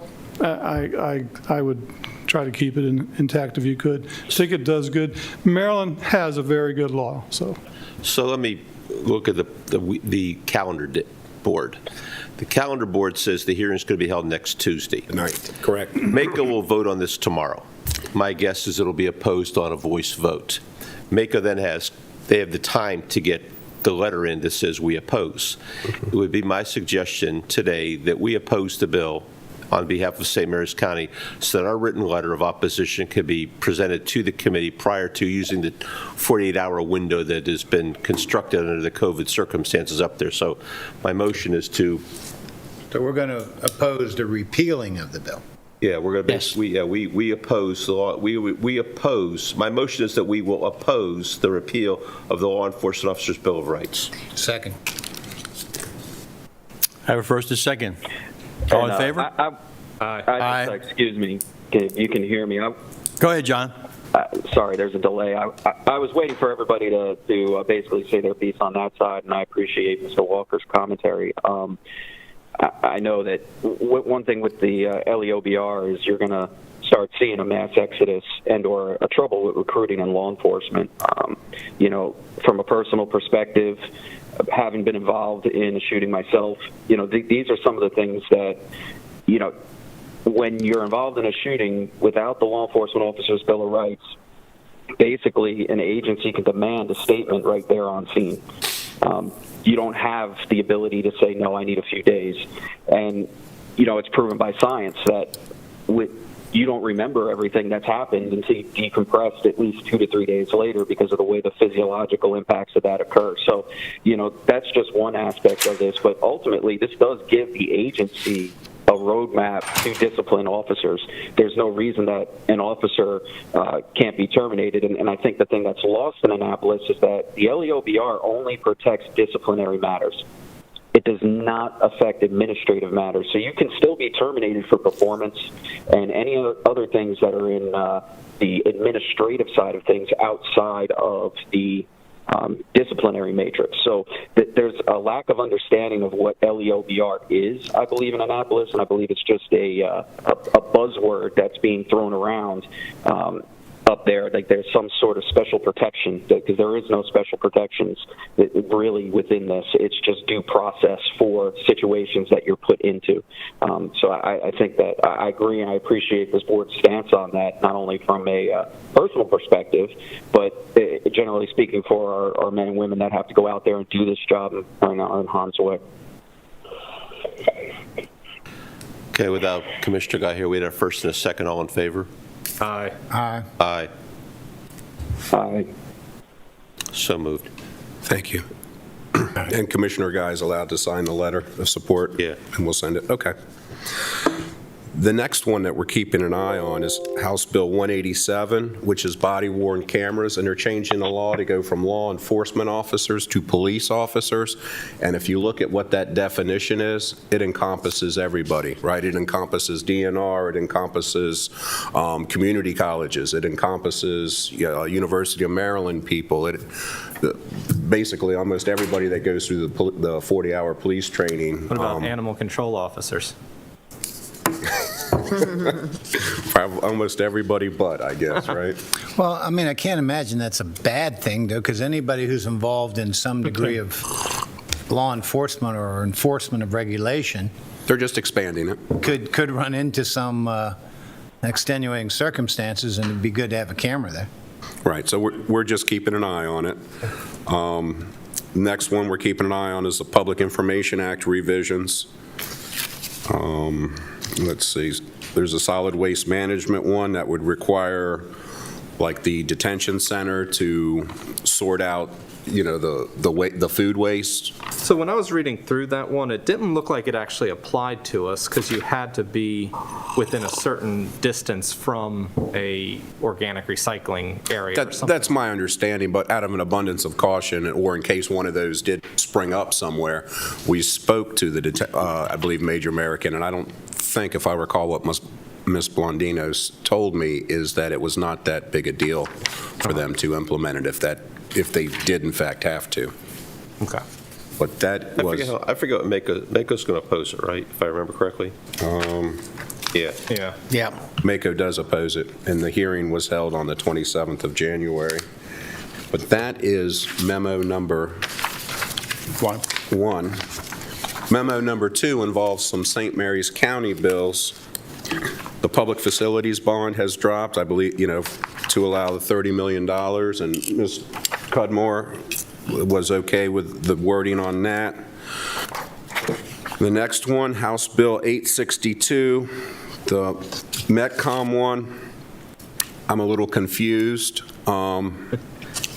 What we had initially asked for was 27, this was 27-11, the change to A about the percentage, and then we would strike B, which was what was added by Mr. Waugh, and C, which was an outdated, that referred to the St. Mary's Hospital or something. We were going to strike both those parts. And then in the Metcom part, 113-6, I see speaking of Metcom, Mr. Erickson's on the line, and I know he's spoken with Delegate Clark, and also in trying to get this passed. 113-6 was supposed to be, as it was written, which I think was 25%, everybody said it was too much, but now it's written as 40%. And I believe Mr. Clark, I'm not sure as to what part Mr. Clark said the bill was drawn in error, if it was just referring to 113-6 or if it was the whole, because I still think that parts B and C of 27-11 still need to be stricken, right? There's a couple mistakes in the language at this time, and Commissioner Hewitt and I and Mr. Erickson spoke this morning and went back to Delegate Clark, and there's going to be a couple changes made to get the thing back on track. Great, as long as you guys.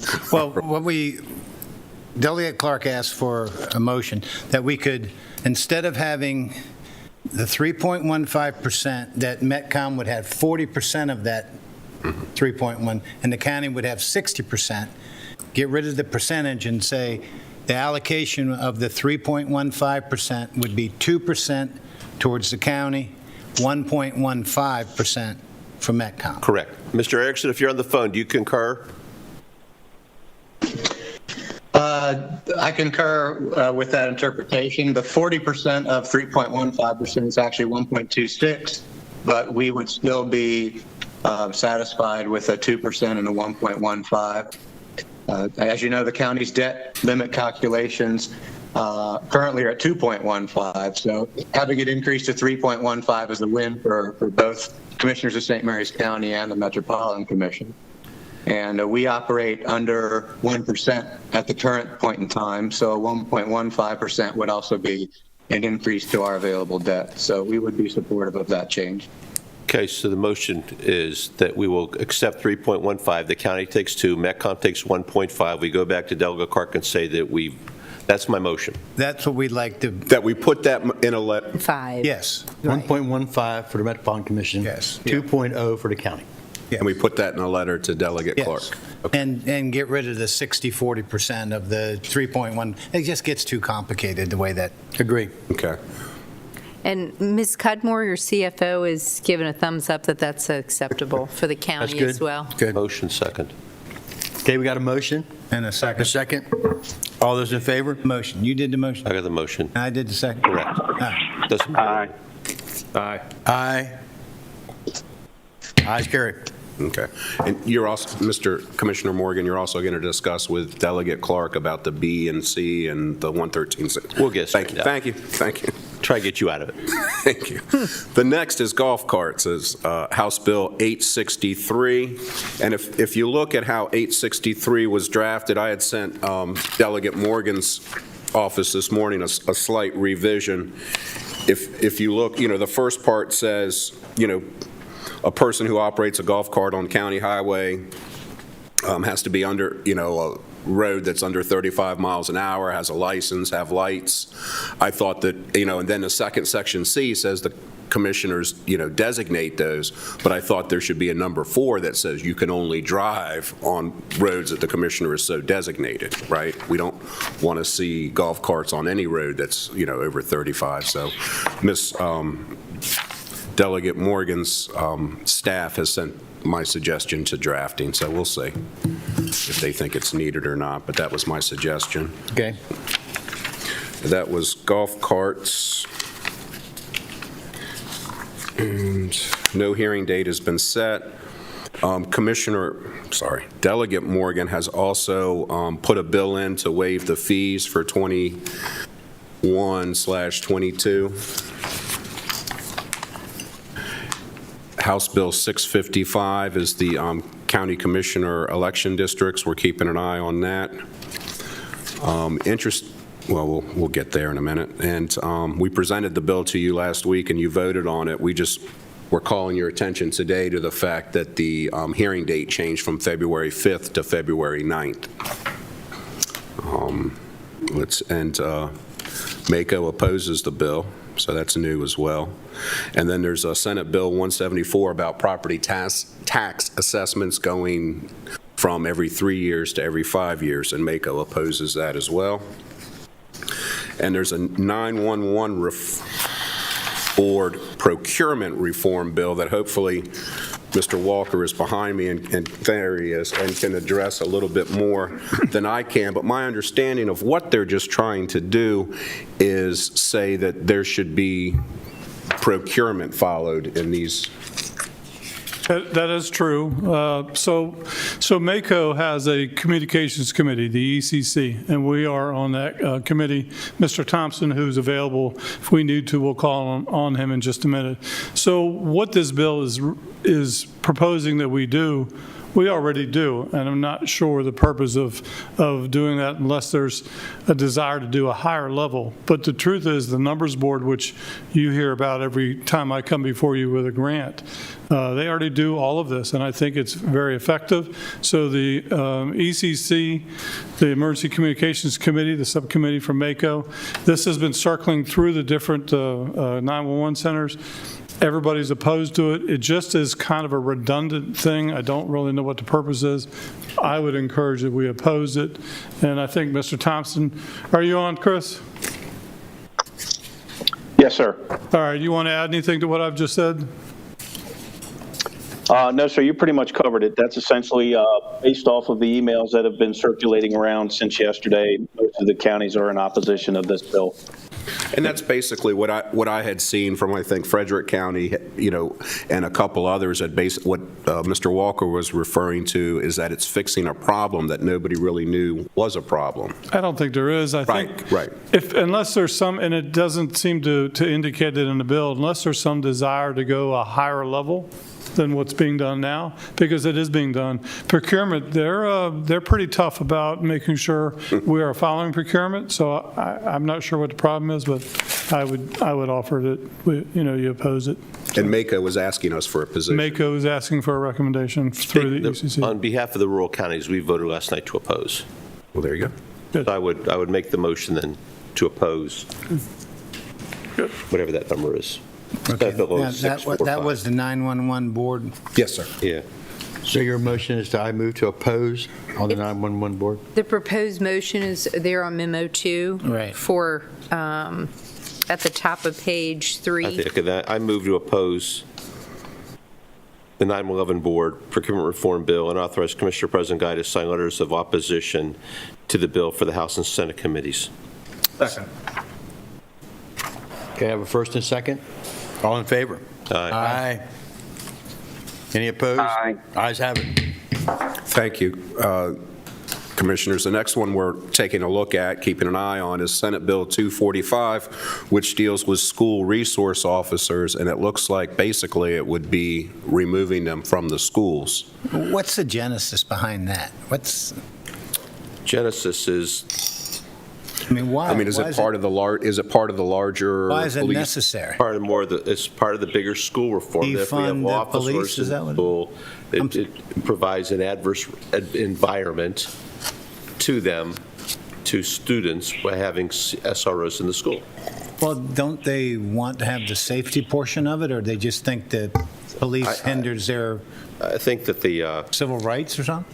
No, I just think that they feel that having an officer in the schools is a hindrance to children, and they should have more counselors, and they should have more other things in the school, and having cops in schools are bad.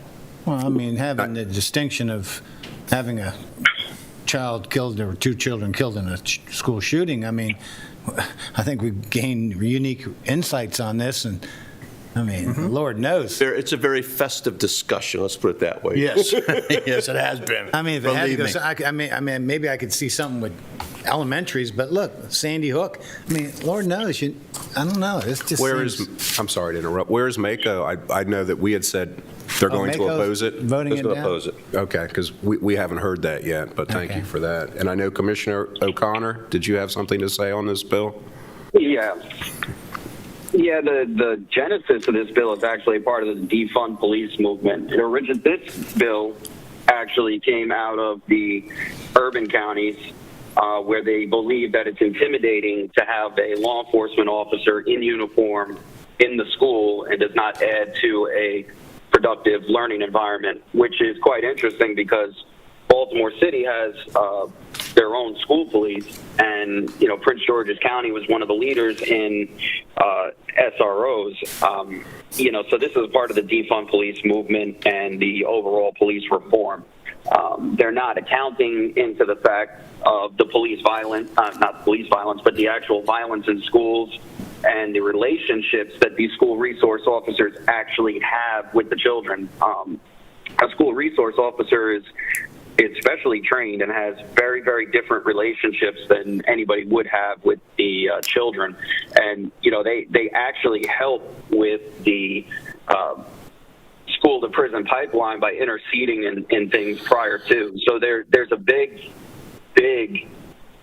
misconception that they're using with this. And if you actually read the bill, what they're saying is they want school resource officers to be in plain clothes if they're in the building, and some of them that they don't want them armed. They're trying to ban the firearms in the school, but on top of that, they need to be invited into the school. So if you're a police officer or anything, you need to be invited into the school just to gain access to the school. So there's some mixed wording in there, and as we all know, that the other commissioners just said, if there's an active shooter or if there's some sort of violence going on, that to have to invite somebody into a school and then make them in violation of law or how they're doing it if they enter the school, and then you have to repeal LEOBR, all of this is just, like I said, a bigger push to remove law enforcement outside of the schools. And like Commissioner Morgan said, there's a misconception that there's some sort of intimidation factor that goes along with having a uniformed police officer in schools.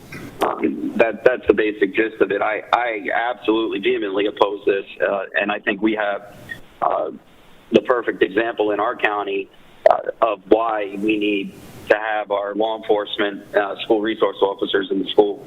It's absolutely absurd when just last year they were allocating millions of dollars in order for us to go have school resource officers and different programs and training thousands of them to make sure that they were in the schools and school safety plans. I just don't understand the logic behind this one coming out of Annapolis. So that's my take on it. So, Commissioner O'Connor, is your motion then to oppose SB 245? It is. Do we have a motion? I'm asking. So that's my motion, yes, to oppose SB 245. I'll second it. Okay, we have a first and second to send a letter to oppose SB 245. All in favor? Aye. Any opposed? Ayes have it. And we assume, Commissioners, that means also send the letters as well. Thank you, Commissioners. And the very last one is the Kerwin bill, the blueprint for Maryland's future. As you know, the governor did veto it. The House does not meet for floor votes until mid-February, so that's when we're thinking it might happen, but there's nothing's been said at this time, so we're just keeping an eye on it, and we'll update you as we get updated.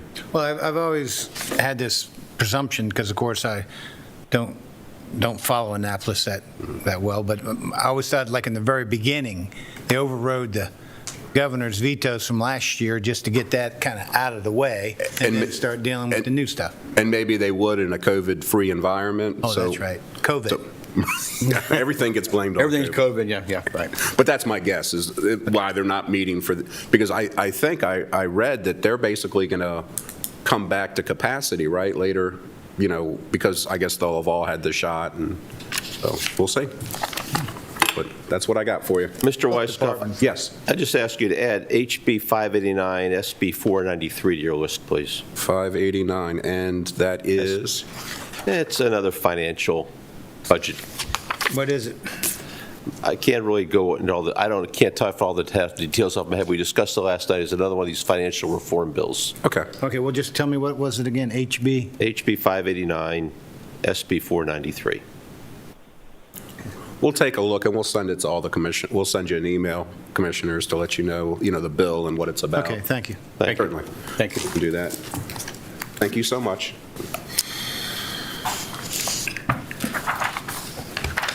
Okay, with that all being done, I think we move right on into county administrator time.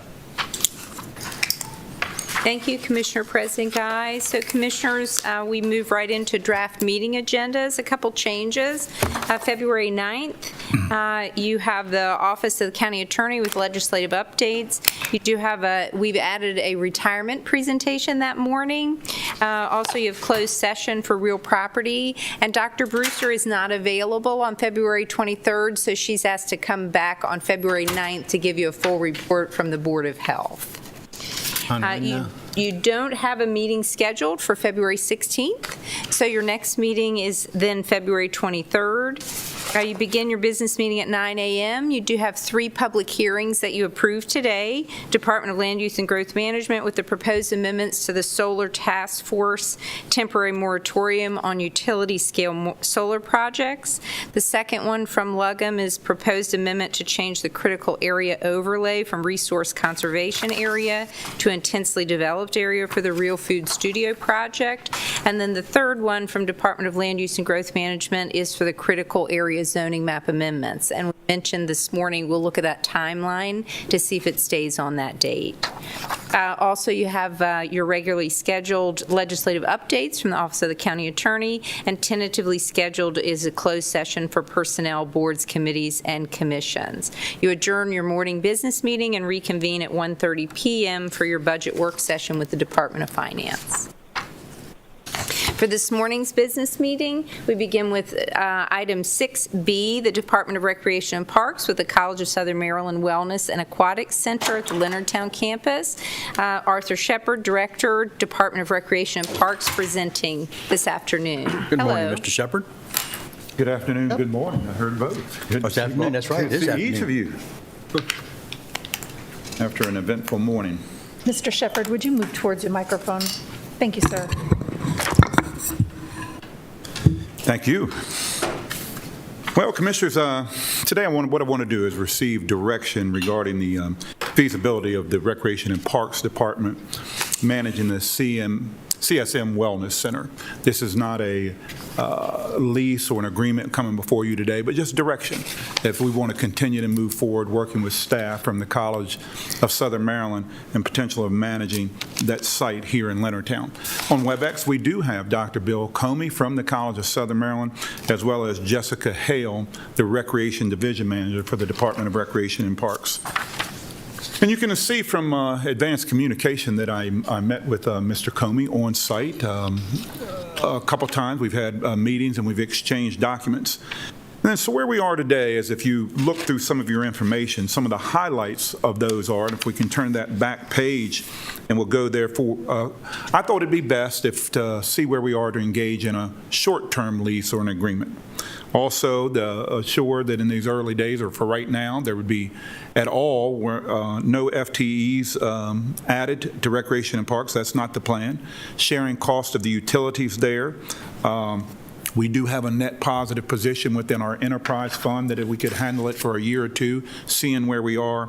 And then lastly is because we think that we're in the community enhancement leisure programming, and this here on the corner of 235 and Hollywood Road, and with the development and growth here in Leonardtown will be a great family center and opportunity for wellness and aquatic center here in Leonardtown, representing the North County as well. So that's my brief summary. You know who's here to answer some questions, and so any questions I have from you, be delighted to answer. Well, Mr. Shepherd, I think this is a no-brainer. I mean, I've been following a lot of your discussions and as you've reached this point, and it seems like a win-win for the county, for Leonardtown, for CSM, for Recreation and Parks. I like it. I like the plan. Well, I'm not on board. Tell me. Well, first off, Ms. Hale, are you available? I heard you were on the phone. Yes, sir. Tell me, when I visited the Great Mills Pool the other day, you had a lot of people in there swimming laps. First question would be, how many laps do you have at Great Mills Pool? 6. There's a total of 7 lap lanes. 7, and this pool over here has 6, is that right? Okay. Tell me, Ms. Hale, there was a lot of people there swimming, and I asked you about cancellations, about people making appointments and not showing up. And you, or it may have been the gentleman that was with you, indicated that these people are very dedicated to this lap business and swimming laps and whatnot, so they tend to show up. Is that true? Oh, yes. There is a great need and demand for lap swimming availability. Okay. Tell me, at the Great Mills Pool, the number of times the laps are available for people to use and the amount of time people are using them, would you say it's pretty much max capacity, half capacity? Are there any room for more people to do laps? And could you take in another, 50 people if they wanted to do laps? Well, at this time, especially operating under COVID protocol and the structure that we are currently employing, we are at max capacity in order to meet all needs, so that your lap swimmers, your aqua aerobics, your swim teams, and then there's designated times for open swim where the public can come in. Now, you can lap swim during open swim if there's an availability of a lane. That's a first come, first serve. And then there's certain designated times where they have lap swimming. And so for right now, for the designated lap swimming, we certainly seem to meet our max capacity for most time slots throughout the week. Okay. Now tell me, when I was there also, I saw some ladies in there doing what looked like aerobic exercises. Now, do you have a lot of demand for that type of activity, of people who aren't doing laps but want to do some type of activity in a pool? Yes, we have very popular classes. Many of them do tend to fill up.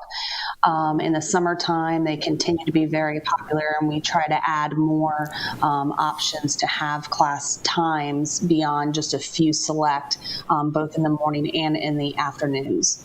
Okay. The next question I have is for Mr. Comey. Mr. Comey, when you and I met out there at the pool, the pool was being used by people, and part of this agreement talks to the students or the faculty or whoever the people are at CSM would be allowed to be able to use the pool in conjunction with the Recs and Parks. Is that true? That's right, sir. Okay, so what kind of usage do you have now with the students or with the faculty or whoever, CSM? Is that at max capacity?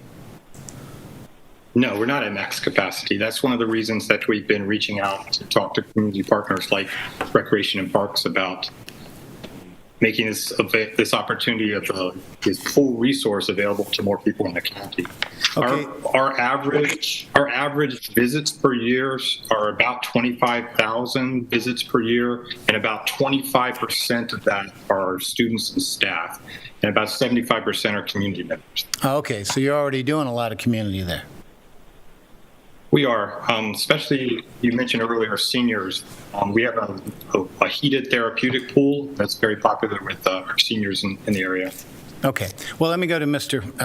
Shepard now. Mr. Shepard, what I worry about is part of this agreement, and it's a good deal for us cost-wise, but by having them allowed to be able to use this pool whenever they want to, I'll use that term. Sure. How will you mingle in the programming? Suppose you have, I would assume, I've seen Recs and Parks puts out programming books that said, hey, look, sign up for this class, you can get it this time of the day, these days a week.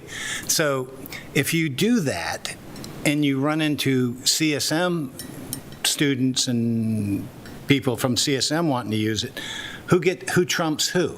If you got a max lane and they want to do some lane swimming and you're already using it, how do you figure that out? Well, you heard Ms. Hale say about first come serve and reservations, but we believe with the 25% use, there's some other data about the age groupings in there, that level of use, we're not going to really get into that management system very often. I think it's going to meet the needs of everyone. The percentage is around 16, 17% of that age group to 21 years old. The older age group, that 21 to 40, then 41 to 60 are the age groups there. So I think the numbers support the fact that there could be integration with the different age groups and the different users. Commissioner Hewitt, I really do.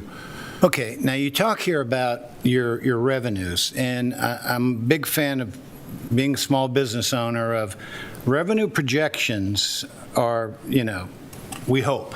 That's our wish. That's right. Revenue expenses are guaranteed. That's right. So you talk about your expenses versus your revenues, and you look at it as a negative about $57,550. Mm-hmm. And on those passes, you talk about $260,000 a year, mm-hmm. which I'm assuming a pass means I bought a pass to use this pool, mm-hmm. and I can go in and use it whenever that pass allows, and Correct. and that'll allow me to use it when there's no lap swimming going on or no aerobic. Or is there enough room for all that in this pool? Well, yeah. Ms. Hale, she worked with the staff. They sat down and worked on budget, the amount of usage, and this is where their numbers came from. We know exactly how many swipes that came through their counter, the amount of uses. You heard Dr. Comey speak about that. So what we believe here is it's underutilized, and when the passes are also for the gym room, that allows you to come into the fitness room and also to the fitness and wellness studios. Now then you pay additionally for lessons, classes, and all those. Those are additional costs outside of the passes. Those are entry passes, or you can have a pass for a certain level of classes. But right now, so then you have, and when you talk about revenue expenses, what happens at a pool? Because remember, the pool that we have there at Great Mills, that came in while I was the division manager, so well acquainted, is that some of your fixed cost utilities are out of the equation at this point. So then your revenues a lot of times aren't, if they're not as high, some of your expenses aren't as high either, because you're not paying swim instructors, class instructors, because you're not having the participation. You don't have that fixed cost to go along with those. And that's our whole life is recreation. We go in Leonard Hall, we have the utilities, and we post the revenue for this, and we don't get that. Well, some of our expenses go away too, except for things such as utilities are always there. Okay, so when you don't have the revenue income, you may not necessarily have the expense going out. Okay, good point.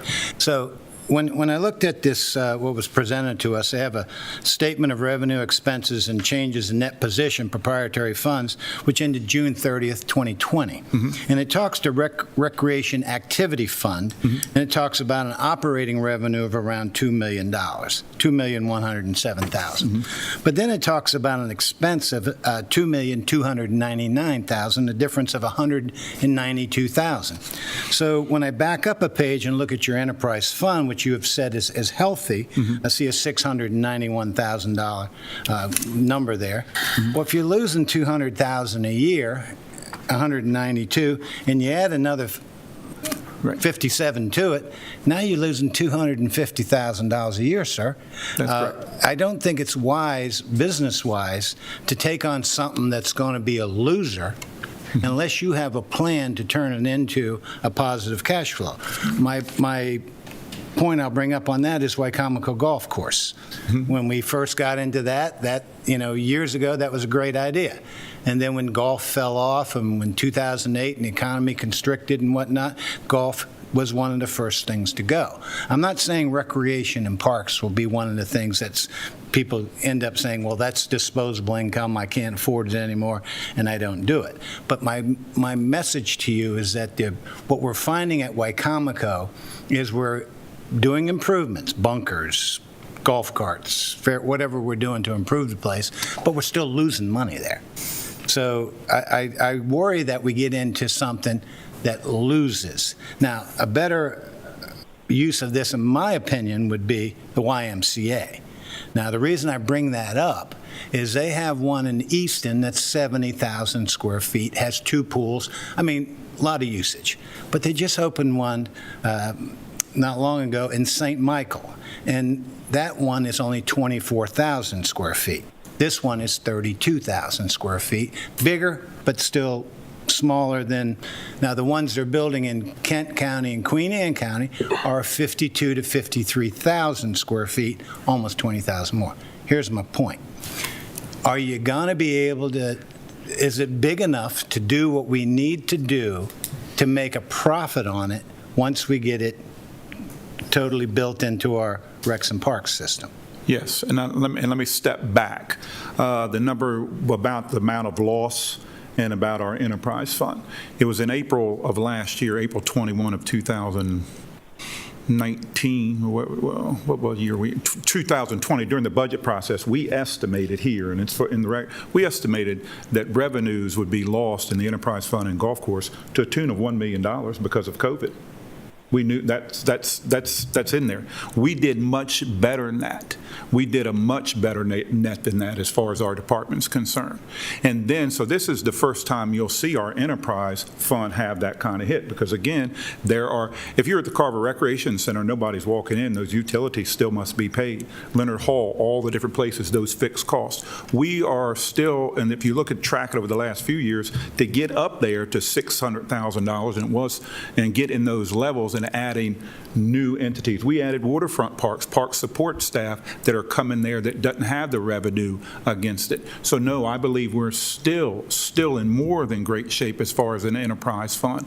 I think the golf course still, as it's now, it's improvements. You can see what's happened in November, December. Our rates have gone, our participation's gone well high, 35% higher. But what's the difference is we can't operate a restaurant now, but yet we still have those fixed costs. I think recreation, not even concerned about that. Again, we're in Hollywood, Carver, Leonard Hall, and Margaret Brent, right, paying those utilities and not having the revenue to go against that. This here, the utilities, as you can see in this management system, in the first few are paid for. That's why I suggest a short-term lease, and that's what Dr. Comey right from the original, so that we could see and look if this will be favorable to both the department and the College of Southern Maryland. So I think we'll still be strengthening both. I think the golf course now, as we're moving forward more rounds, get the restaurant back open, you'll see a better story there. But I will be the first to say, I just, since my return, I can't be more pleased with the support that comes from that table there as far as our youth sports, our facilities, and everything. It's a world of difference, and I think it's making a difference in your community, and I think this will too. Well, Mr. Shepard, one thing I look at when we're talking about this is, when they did the study, there was an overwhelming need for these types of facilities in the county. That clearly showed that, whether it's YMCA or it's the county providing it, and the YMCA shows that it would be profitable. And I do think the short-term lease does allow us to back out of it. And I also think that the short-term lease may lead to other partnerships in the future where maybe there is an expansion with the YMCA that leaves a lot of things on the table. But most of all, what I think I particularly like about this is that it's great for Leonardtown. I think that's a great opportunity. It's great for our employee wellness programs, which we push very hard because it's right there next to our campus. Our law enforcement and public safety partners that are here can easily access that facility when they leave work and go back. They don't have to travel down to Great Mills. I think that we have an entire community that's across the street that'll be able to utilize this by opening the doors. And then we have our senior center, which is right there. So the expansion of activities that can go on for our seniors is even better when it's just a hop, skip, and a jump across the street.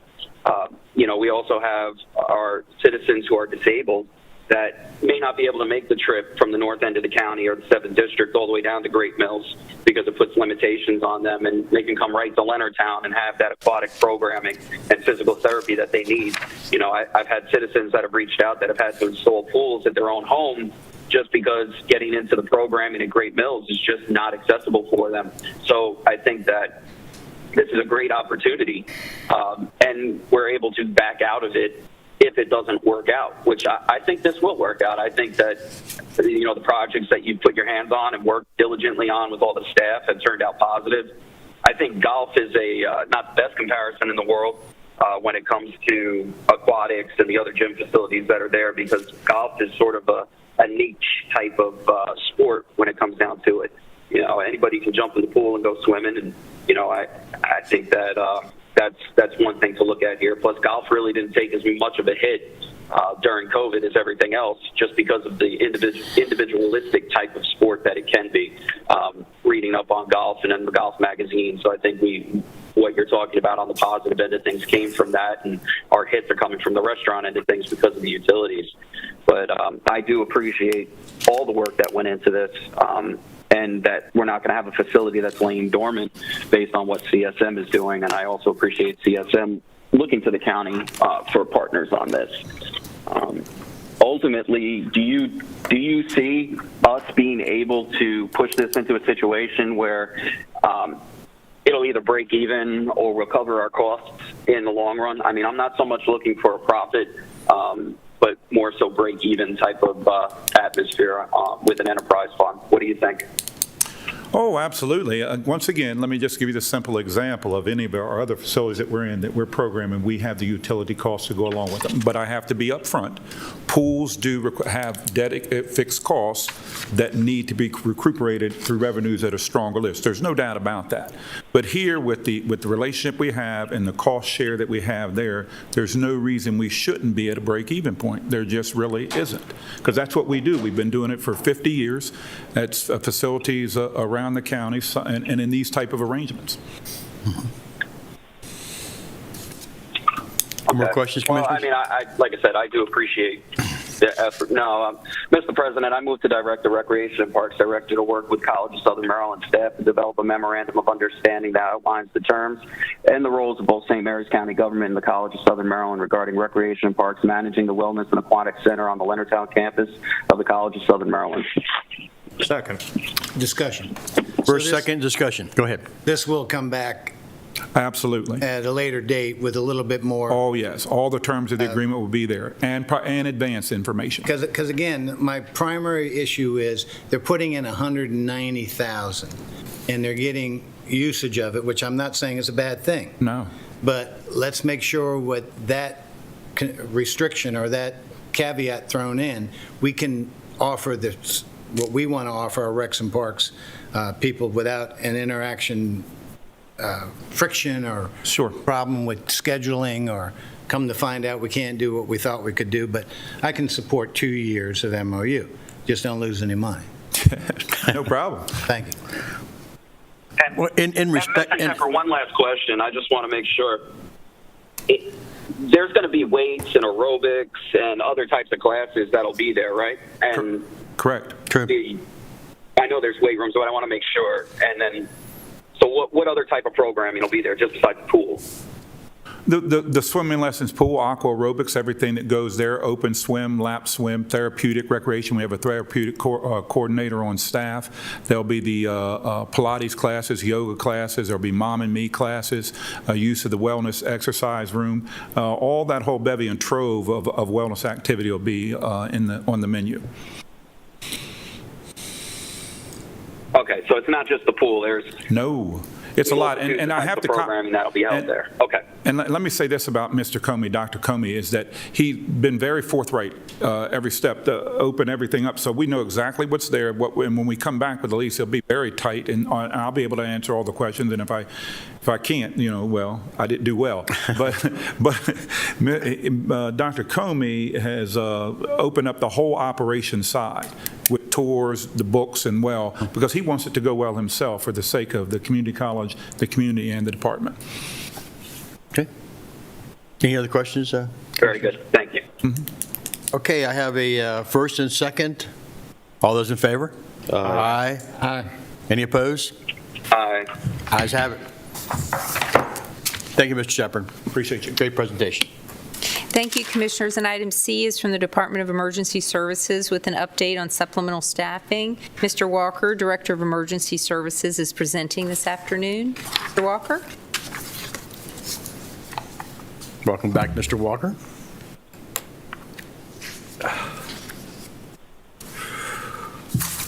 Okay. So I should have a number of people online. Let's just make sure who that's going to be.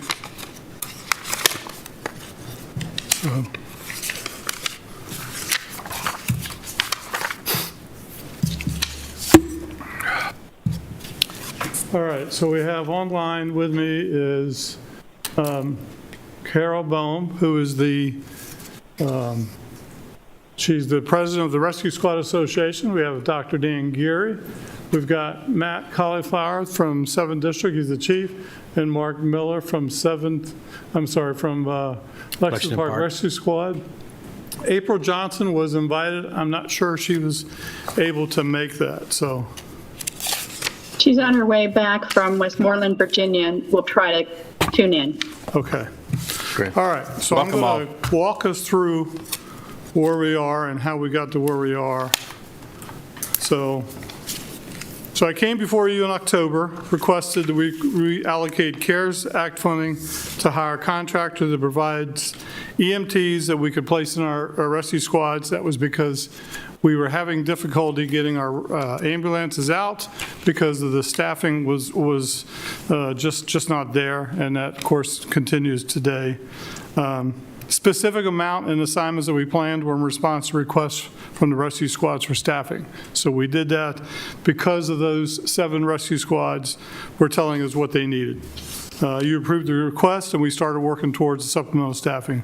The contractor that was hired, and there's been a lot of questions, he's the contractor that provides staffing for advanced life support. He's already been through a request for proposal process. We worked with our procurement office and finance, and we made sure that that was acceptable, and we did, and that was how we ended up with this contractor providing services. That's Chesapeake Medical Transport. So we went through our procurement process with procurement, and that was acceptable to them, and that's how we got to where we are using that. So it took a little bit of time. Again, the rescue squad chiefs assisted us in selecting personnel that would be hired by the contractor. There was actually an interview process and assessment, and all of the EMTs that were working had to pass that. November 9th, our first EMTs rolled out, went pretty smooth, and then it built as we went on and got up to where we are now. As we entered December, we become concerned about the CARES Act ending December 31st, the suspension of funding. So I come back to you on December 15th to request additional money to go from January 1 to June 30th. Using the Commission's reserve in the amount of $906,000. Now, that specific amount was based on that plan of action that we had devised in October. So, unfortunately, we did not anticipate that there would be additional requests that come in, and they did. The requests have increased substantially. So you have a memorandum in your packet, and that plan of action was roughly $39,000 a week, $155,000 a month. So November, of course, was a partial month. So that total month cost was $56,000. Actual cost for December was $162,000. Of course, about $7,000 higher than what we had planned on. Actual cost for January, I just got those numbers in today, $163,000, so fairly consistent. So I've asked the contractor to give me projections. So February's 160,000. March, I have 180,000. I'm not sure why there's quite a bit of difference there. We have discussed previously hiring hourly employees, and we've done quite a lot of analysis on that to make sure that we're making the right decisions. Our contractor's cost is about $36 an hour, and we would be spending about $25 an hour. That's if we can keep them under that 29-hour limit, and that would increase our number of hourlies to about 60 hourly employees. And there's some concern there whether we could actually attract that many that would only be allowed to work 24 hours a week. So I have sent the first 8 candidates to Human Resources, and they'll be offered a conditional offer of employment. So that's underway. But that was the first batch that has finally gone over. So that's a really quick rundown of where we are, and I know you guys are going to have a lot of questions, and I'll do my best. We'll move on in just a few minutes to talk to the presenters, because each of them is going to talk about, what they see is a vision for where we're heading, some of their concerns, some of their needs. But I'll stop there and ask and let you ask questions and see what I can do about answering. Our turn? Yep. Tell me. Mr. Walker, I have a question. I'll let Commissioner Hewitt go. That's fine. The rescue squads, they have differing tax rates throughout the county. Is that true? They do. And my next question would be, is we have this mutual aid, so if Leonardtown can't go, Mechanicsville can go and come and go for them. Isn't that true? That is true, and that is actually what was occurring before we started supplemental staffing, which was some of the problems in that 7th district was in Lexington Park quite a bit, and elsewhere. Hollywood was in a lot of different places. But yes. I guess my point gets to be is it's kind of a mutual aid going on all over the county. It is. Now, what's a little bit unusual that I've seen in the last few years is it's 7th district's request to go to the maximum so they can fund a daytime crew. Usually you're seeing we want a new building or we want, some kind of a infrastructure type of a improvement, and they get the raise in tax. Would it make sense, and let me caveat this a little bit. Again, I've had someone who meets me at church and always says to me, look, if you raise my fire tax, I want a reduction in my property tax, or, this. All right, so people are concerned about taxes. But my response is always this. You want an ambulance when you call one.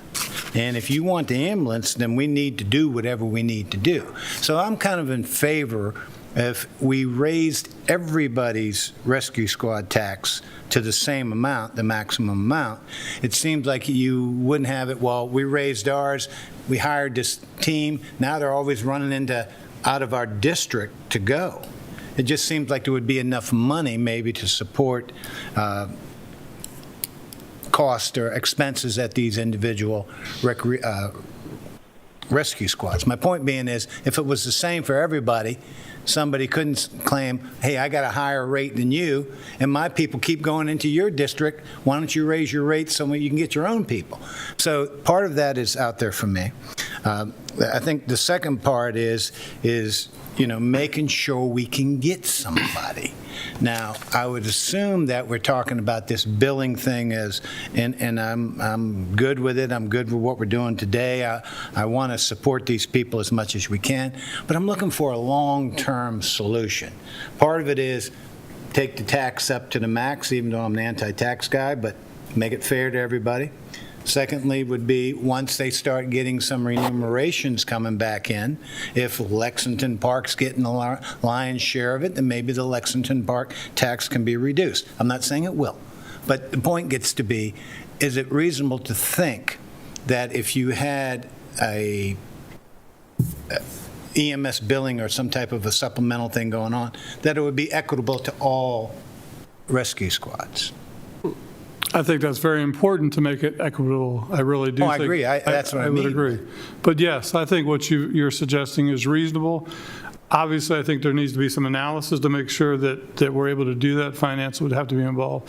But I think that it makes a lot of sense. I do. So. Okay. I don't know, Commissioner. Mr. Walker, one of the, I did, thank you.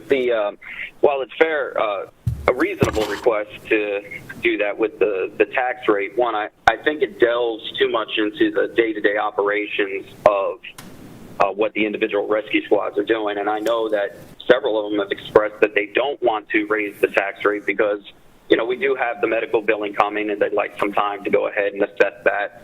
And the model that we have in place now of the county providing the services to them as they need it is a good infrastructure, right? We started in a good spot. We're developing from there. The MOU is going into place. I think one of the things to look at with the tax rate that will never be equitable is, regardless of what it is, the population in an area, how many homes are there, and how much money they're collecting is never going to be the same. So you can have the max, but it's just never going to be the same because the North, Mechanics or Rescue Squad is going to collect more than Lexington, or may collect more than Lexington Park, and 7th District may be at the max, but they're going to collect less than Hollywood. So that's always been the same, just based on how many single-family homes and property owners are there. So, once that tax rate is raised, if the rescue squads wanted to have staffing and they wanted to have HR there and they wanted to manage employees and everything else, well, they already would have done that. So I think that the model that we have moving forward is a solid one that they've all participated in, that they've weighed in on. And, I'm pretty sure on the last call that the only one that wanted to raise the rate was Lexington Park. And that's for their own reasons that they saw coming into this. The rest of them wanted to stand by and wait. What I'm more concerned with is how do we take the CARES Act money and the budgetary funds moving forward and balance that for the most responsible way for the taxpayer. And I've brought up several times about the Emergency Services Support Fund, which is at a 0.24 cent rate, where if we had to continue this, that there may be a $400,000 delta impact to the budget. And then with medical billing, there may be an offset to that where we continue to go ahead and provide the services. So I'm hoping that we're looking at the Emergency Services Support Fund, the willingness of St. Mary's County Advanced Life Support to have that contractual funding pushed back into that fund and go ahead and do this from the part-time positions like you're saying, so we can start developing further relationships on how we're going to do this with the rescue squads. Does that make sense how I just laid that out to you, Mr. Walker? I think so. I think it does. I'll go back and watch the tape a couple of times. I'm also looking at accountability. Yeah, what I know we've had conversations about it. What I'm trying to get at is that I don't see the necessity for the rescue squads to have to raise their tax rates right now so soon, so quick, unless they absolutely want to, because we already have a mechanism to cover the cost of these part-time employees once we don't have a contractor in place. And quite frankly, the sooner we can move out of the contractual services and have part-time employees or hourly employees, the better it is, not only for finances, but the MSOP for, a matter of quality control, let's put it that way, on the providers that are out there and better relationships. So I think that's another nexus I'm looking at and speaking with Dr. Geary about. So I just want you to keep an open mind that there's other ways to fund this versus just raising tax rates immediately. What is the other way to fund this? John, what's the other way of funding this? Support fund. Excuse me? So it's the Emergency Services Support Fund. It's the rescue squads don't necessarily need to raise their tax rates because they're not the ones that are going to be hiring these contractors. The county's going to be providing the supplemental staffing to them just like we're doing now, unless there's something I'm not aware of. And what we can do is the money that's paid to ALS right now, I think ALS is funded at roughly $900,000. I think 600,000 of that goes to contractual employees. So if you look at the cost that for part-time employees to cover this moving through with the CARES money and or in the next budget, it's roughly about $1.4 to $1.5 million. And if you take the money from the Emergency Services Support Fund, you can cover a significant amount of that cost. So now it's not $1.5 million of new funding.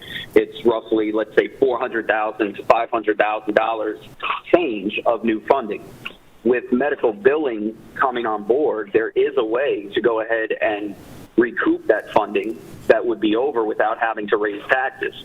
So if we use what's already in place for at least the next year or two in this pilot program and use medical billing to supplement the funding versus raising taxes, we can assess the true need and allow this MOU to be further developed with our individual rescue squads to see where they need to go. Well, in that scenario, Mr. Walker, would 7th District then be able to lower their tax? Because they're the only ones I know who have invested the money in crews. And it doesn't seem fair. It would seem fair if the people in the 7th District who pay that tax would get that service. Thank you. What'd you say? Thank you. I pay the tax. I know, but what I'm getting at, Randy, is... But it should be reduced. If this goes through... But if they can. Going into somebody else's district... Right. Who's not paying the tax, it doesn't seem fair to the people. They're getting the benefit, but they're not paying the tax. Yeah, but you're not... I mean, these guys, these Ms. Brome and Mr. Cauliflower, Mr. Miller, I mean, you guys are experts in this. You know, you guys tell us. I mean, I'm really interested to hear what they have to say. So just to jump in on well, Commissioner Hewitt, that's exactly my point, actually. 100% my point. The emergency services tax is countywide. That money is collected countywide, so it's not just from a particular rescue squad. So if we're doing that, you immediately make it fair and equitable that this additional staffing that's put in there is paid countywide. So you don't have to worry about exactly what you were talking about. And then the 7th District, if they so choose, could actually lower their tax because they're not having to pay for this additional funding through a contractor that's going every place else in the county. They can do it a different way. So let me put it this way. It's a tool in the toolbox is the way I'm looking at it. But it does hit on your point, Commissioner Hewitt, of fair and equitable.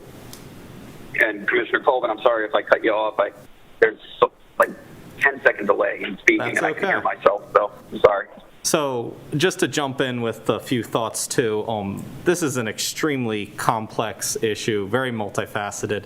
So I want to commend you, Mr. Walker. Dr. Bridget, I believe you've been very involved too. Thank you. Great work working with our rescue squads. Thank you to everyone on the call. I think we all recognize that our volunteer system is the backbone of all of this, and it's so important. One thing that I'd like to propose to the other commissioners that is related, volunteerism is kind of the struggle and ensuring we have enough volunteers. I'd propose that we put together a task force to take a look at this, to get some members, maybe 6 months long or whatever, members of rescue squads that want to be involved, Kelly Bell from Recruitment Retention, Emergency Services, to look at what are the best practices throughout the state, throughout the country. Maybe there's incentives that we could provide that would help to bolster our volunteers that would be cheaper in the long run than supplemental staff. I don't know, but I think it'd be worth looking at and giving a group of people who know a lot more about this than I do a chance to give us a report on some methods that might help us in the long term with this. So just an idea I wanted to throw out there to see if we could continue to work a very complex problem. You sound like me 3 years ago.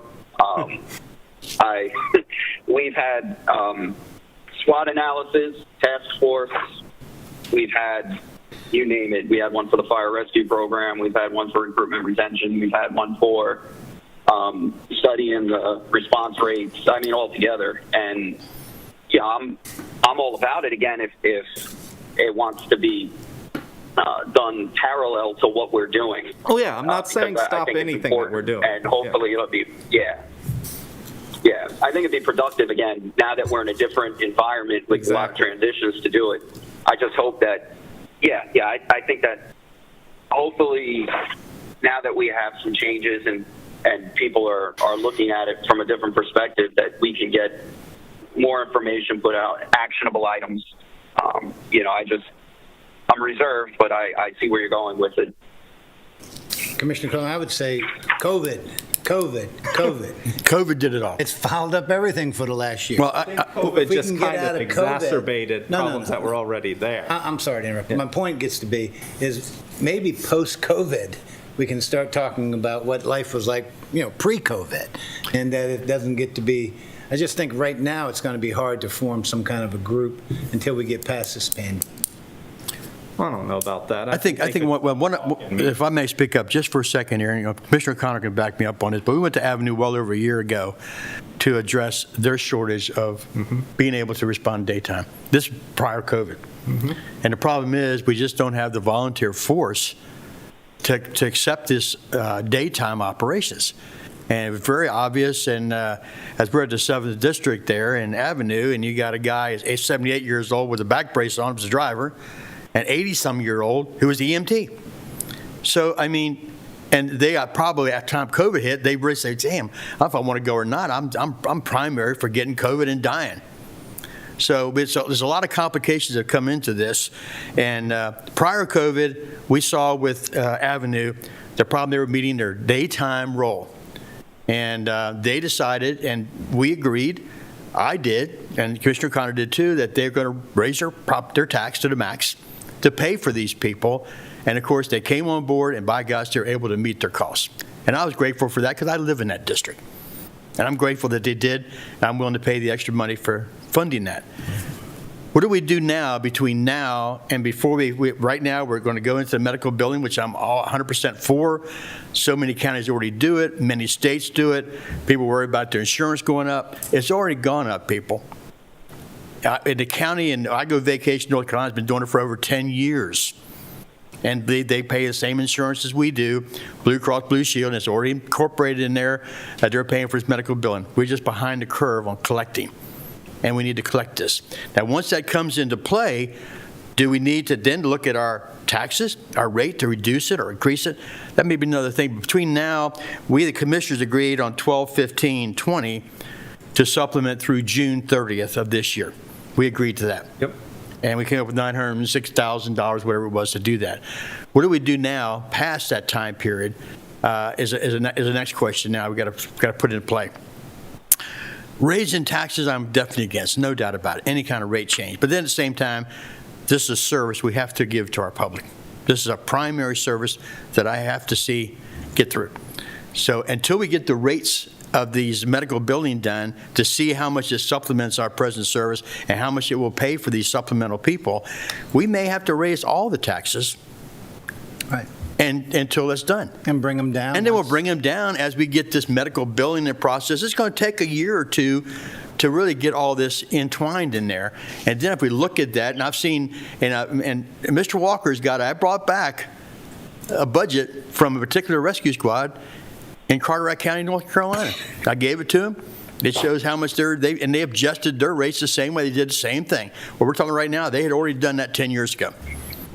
And so now they got a supplemental with the charges they're giving or these calls. And I think it's already all in place. We just need to start our process of collecting. And then from now, though, right now this year, we need to look at how we're going to collect and pay for these people now from June 30th on. And that's what we really have to look at here on this here. So, and I think if we have to raise the assessment, fine. Can we reduce it? Yes. Taxes can go up, but taxes can go down. And we can put them back down. But to right now, to supplement, if we need to, we're going to have to look at the assessment. I'm done, John. Go ahead. Commissioner Guy, I wholeheartedly, thanks. I wholeheartedly agree with you. We went down there. They did that. The one thing I don't want to do is ask the rescue squads to increase their taxes needlessly. And I've asked several times for this to happen. I haven't got any actual analysis back, but I want the analysis from our staff. I want them to look at the Emergency Services Support Fund look at the contract, take the funding from ALF, put it together, and tell us how much money can they support this through the Emergency Services Support Tax passed on July 1, and what is the delta change? Because we know that based on what we're doing, we're piggybacking on an RFP for medical billing, that funding is going to start coming in. And while we don't know what that funding is, at least we can prepare in the next budget to supplement whatever that change is out of the Emergency Services Support Fund. There's no point in advanced life support continuing with contractual paramedic services if we're providing supplemental staffing. There's just no point in it. It's a waste of money, and it's all taxpayer money that we're putting toward the contract. So if staff truly looks at those numbers and says, oh, we have $900,000 that we can allocate towards supplemental staffing, and this is what we're left with, this is the negative balance we're left with, they can do that. I've run it, but I'm not the CFO. So I'm not going to go ahead and say this is the exact cost, and Mr. Walker is going to have to sit down and say this is the cost. But on the very layman's level, I'm doing exactly what you just described that they do in North Carolina. And we can start moving through this and looking at it from, okay, well, if medical billing isn't picking up this portion of it and then the rest goes out to the rescue squads after that supplemental staff is taken care of, then, you know, we can adjust from there. That's what I'm looking at July 1 moving forward based on what you said. And I want to see that analysis. Dr. Bridget, tell me, bandwidth of what staff has to do, you had a lot going on already. I would assume for you to do this work, you'll have to reallocate people and arrange things, but I'm sure we would need 3 commissioners to request that you do that. I'm not trying to say I don't agree with it. I just want to make sure that what we do, it has the majority of commissioners agreeing that you have the bandwidth to do it and figure all these things out. Thank you, Commissioners. And so in your packet today is the page from your budget book for the Emergency Services Support Fund. And right now you are at the maximum tax, which is 0.024. So in order to raise that tax at all, it would need to have approval from Annapolis. But as Commissioner O'Connor indicated, you reallocate the funding that you currently have. So in your packet, you currently have an annual revenue of about $3.1 million. You have the Amos grants, $300,000, so your total's about $3.5. And then your expenses, which is what Commissioner O'Connor referenced, your ALS operating right now is about $703,000 that's taken out annually. So we're happy to pull that contract and come back to you with that specific information. And this, again, as many of the commissioners have already mentioned, this is a tool in the toolbox for a funding stream if you wanted to reallocate some of the expenses. For example, you've worked over the last several years on the LoSAP Trust to invest more into the LoSAP, so you see that number has been increasing over the years. So there's some flexibility that you have there, and I think that's what Commissioner O'Connor's referencing. So we can certainly do some more detail without a lot of heavy lifting. So we probably went about this in the wrong order and should have heard from the volunteers on the line. That's what I'm waiting for. I was Pat, Mark, Paul have been Carol. on the line for a while waiting to talk to us, and we really do want to hear your thoughts and opinions, so please share with us. So we're ready to go to them? So, all right. So who we have on the line, and again, I don't think April Johnson, who was scheduled to be, is on there. So we have Chief Matt Cauliflower, 7th District, President Mark Miller, Lexington Park, and Carol Bohm. She's from Valley Lee, but she's the current president of the RSA. And I think we're going to start off with Chief Matt Cauliflower. If you recall that they are 7th District, they're the ones that took those, and they really were first bold steps of saying they had a problem and they went into a paid service. And I think his experiences are very critical and important to us. So Matt, can you hear us? Yes, I can hear you. Can you hear me? Yes, indeed. Hear you fine, loud and clear. Okay. So I met with you guys about a year ago now talking about the taxes for the 7th District. there's an echo that's getting on me. But we essentially had our contract for the year and had no issues with that contract. One of the commissioners alluded to it earlier, that we had an elderly crew or an older crew that was running our daytime shifts. And like was said, they were unable to run during COVID.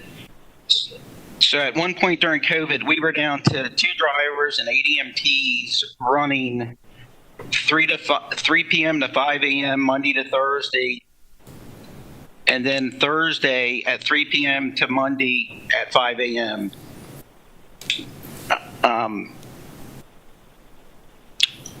Fortunately, now that things are starting to settle down, we are seeing members come back and taking some of those shifts.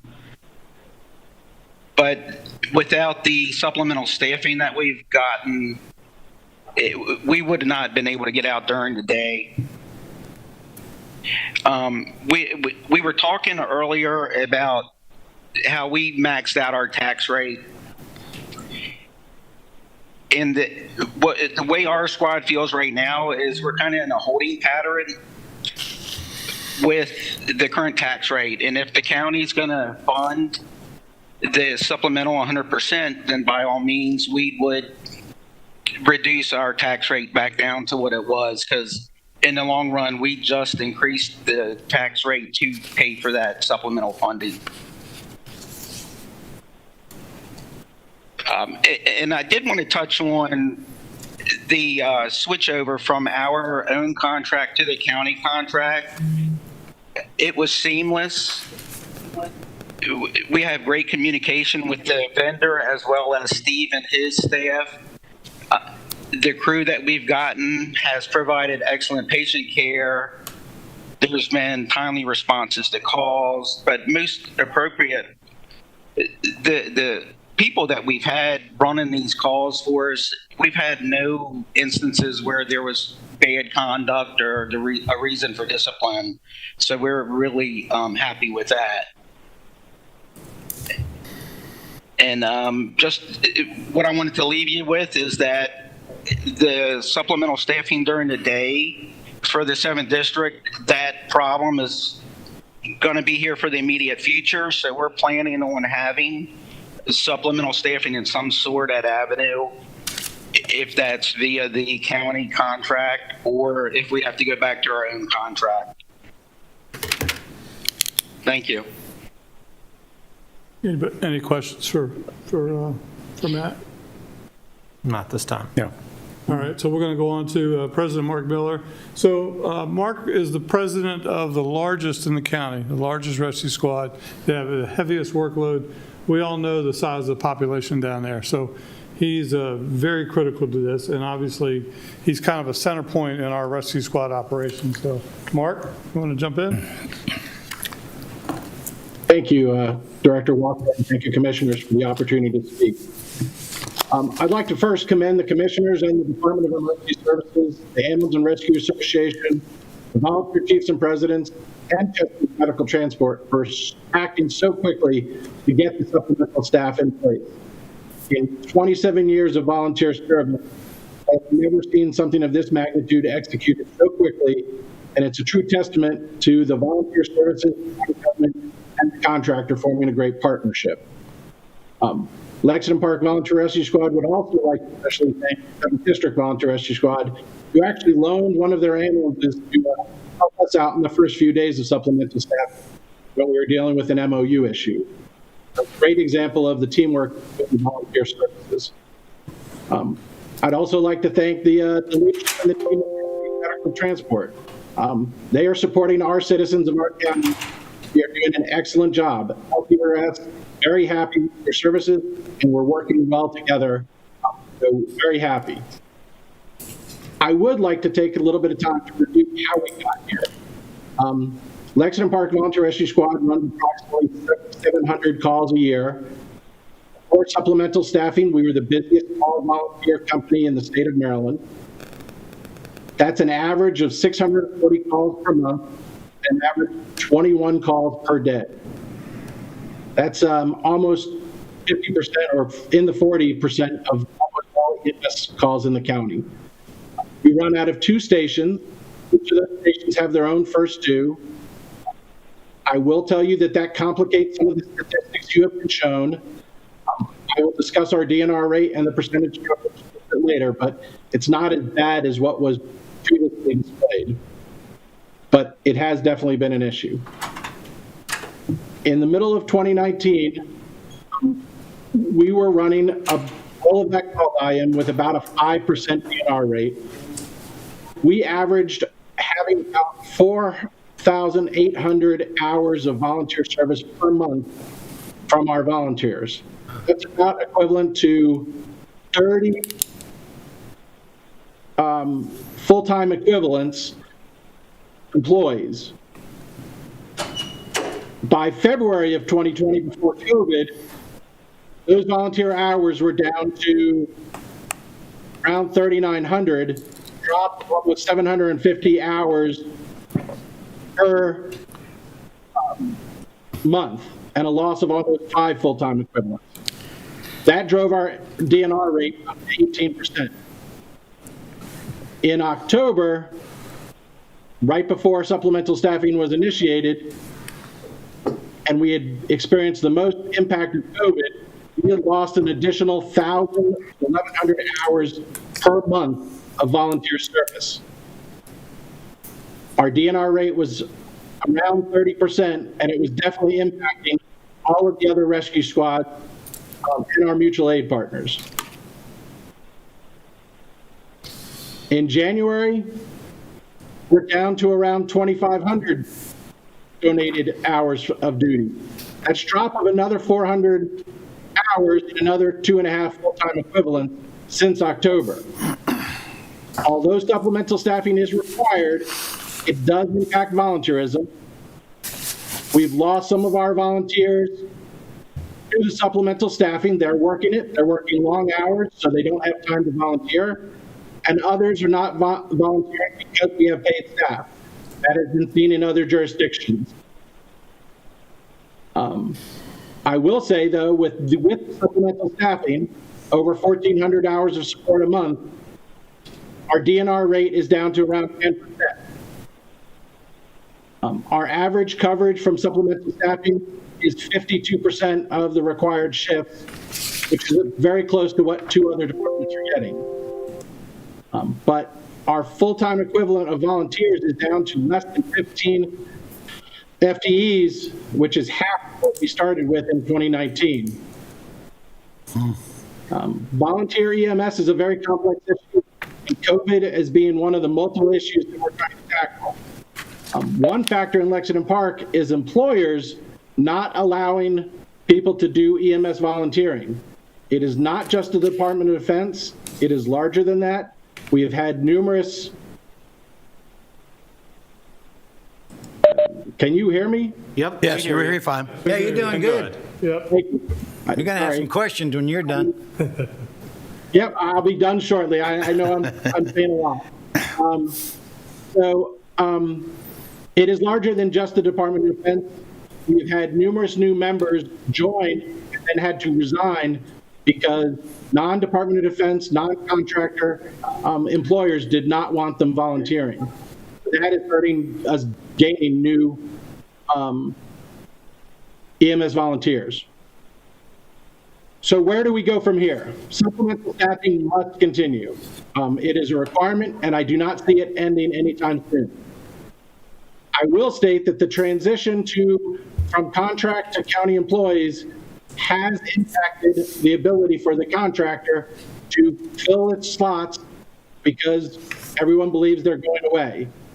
So whatever we must do, we must act on now and get moving on it, because we can't expect the contractor to be hiring replacements when it will be short-lived.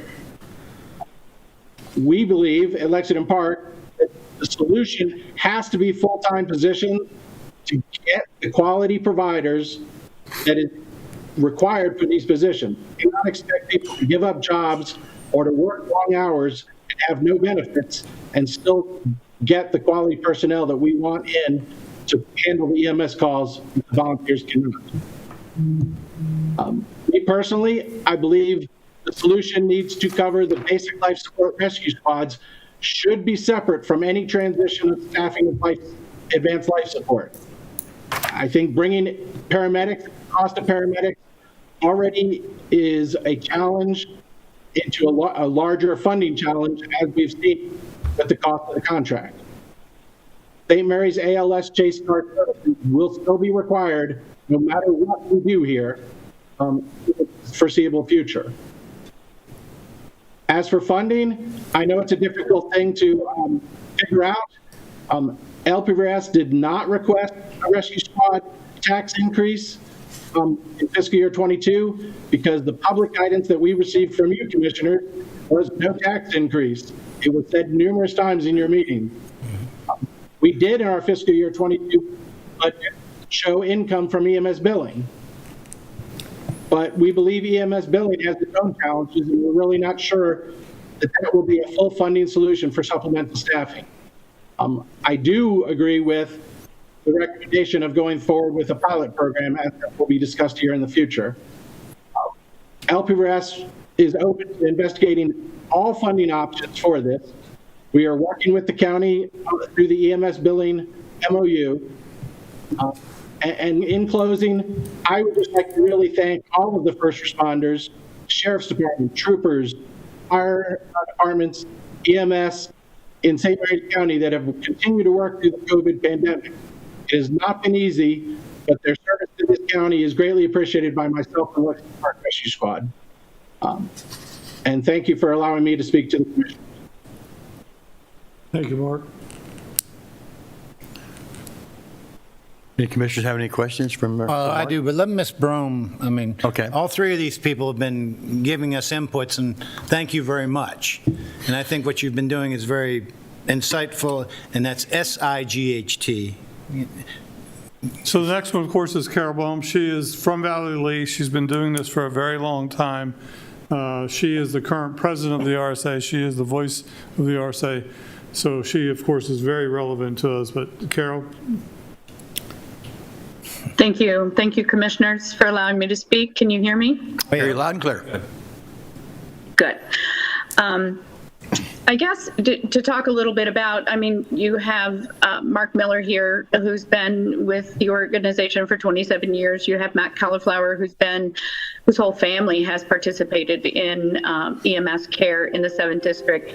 I moved to the county in 1999 and have been active with St. Mary's for 16 years, mostly with the Advanced Life Support Unit. Joined Valley Lee about 3 years ago, and I'm currently the assistant EMS chief for Valley Lee. Personal experience with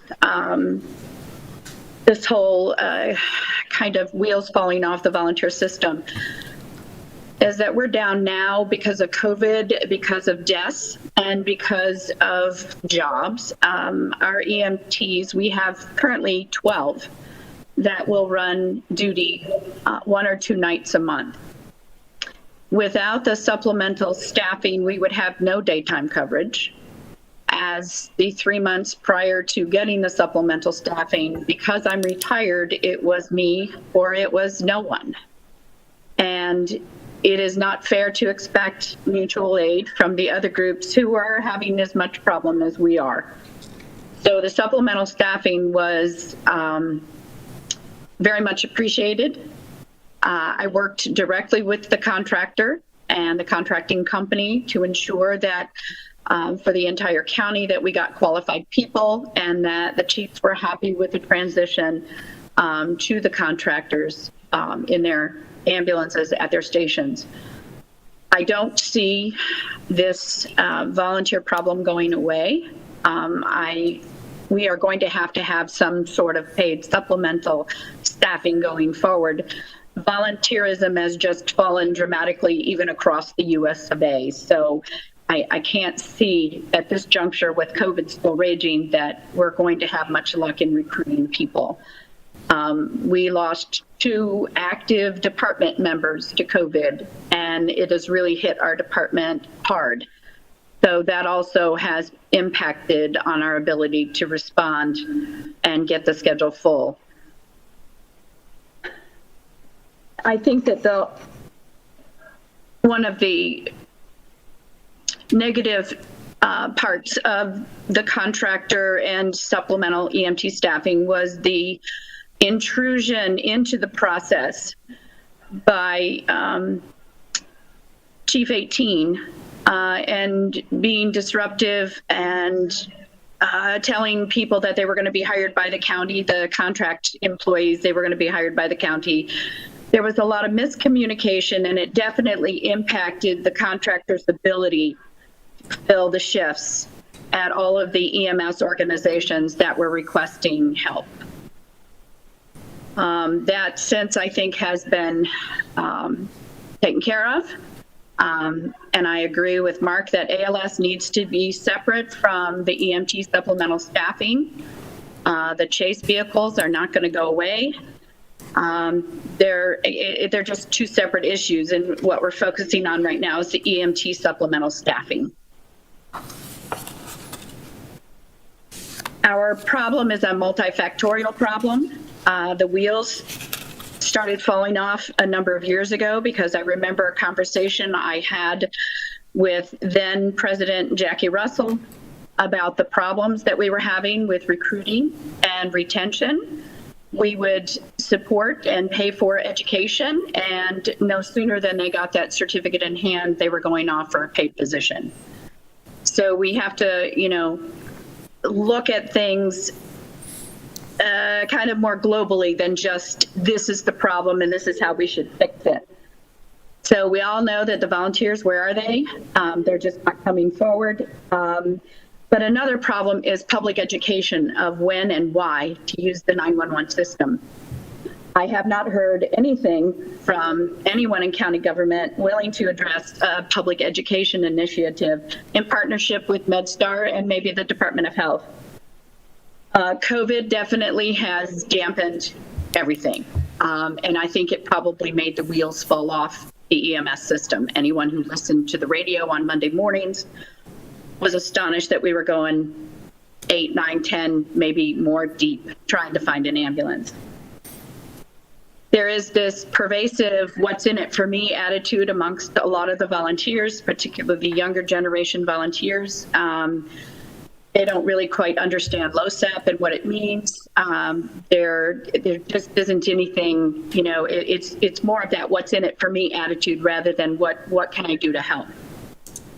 We need to start thinking outside the box, how we, practice medicine, how we take care of patients. That's what pushed me into EMS at the age of 40 after 25 years as a medical professional, was that you can't get any closer to the patient than in their own home.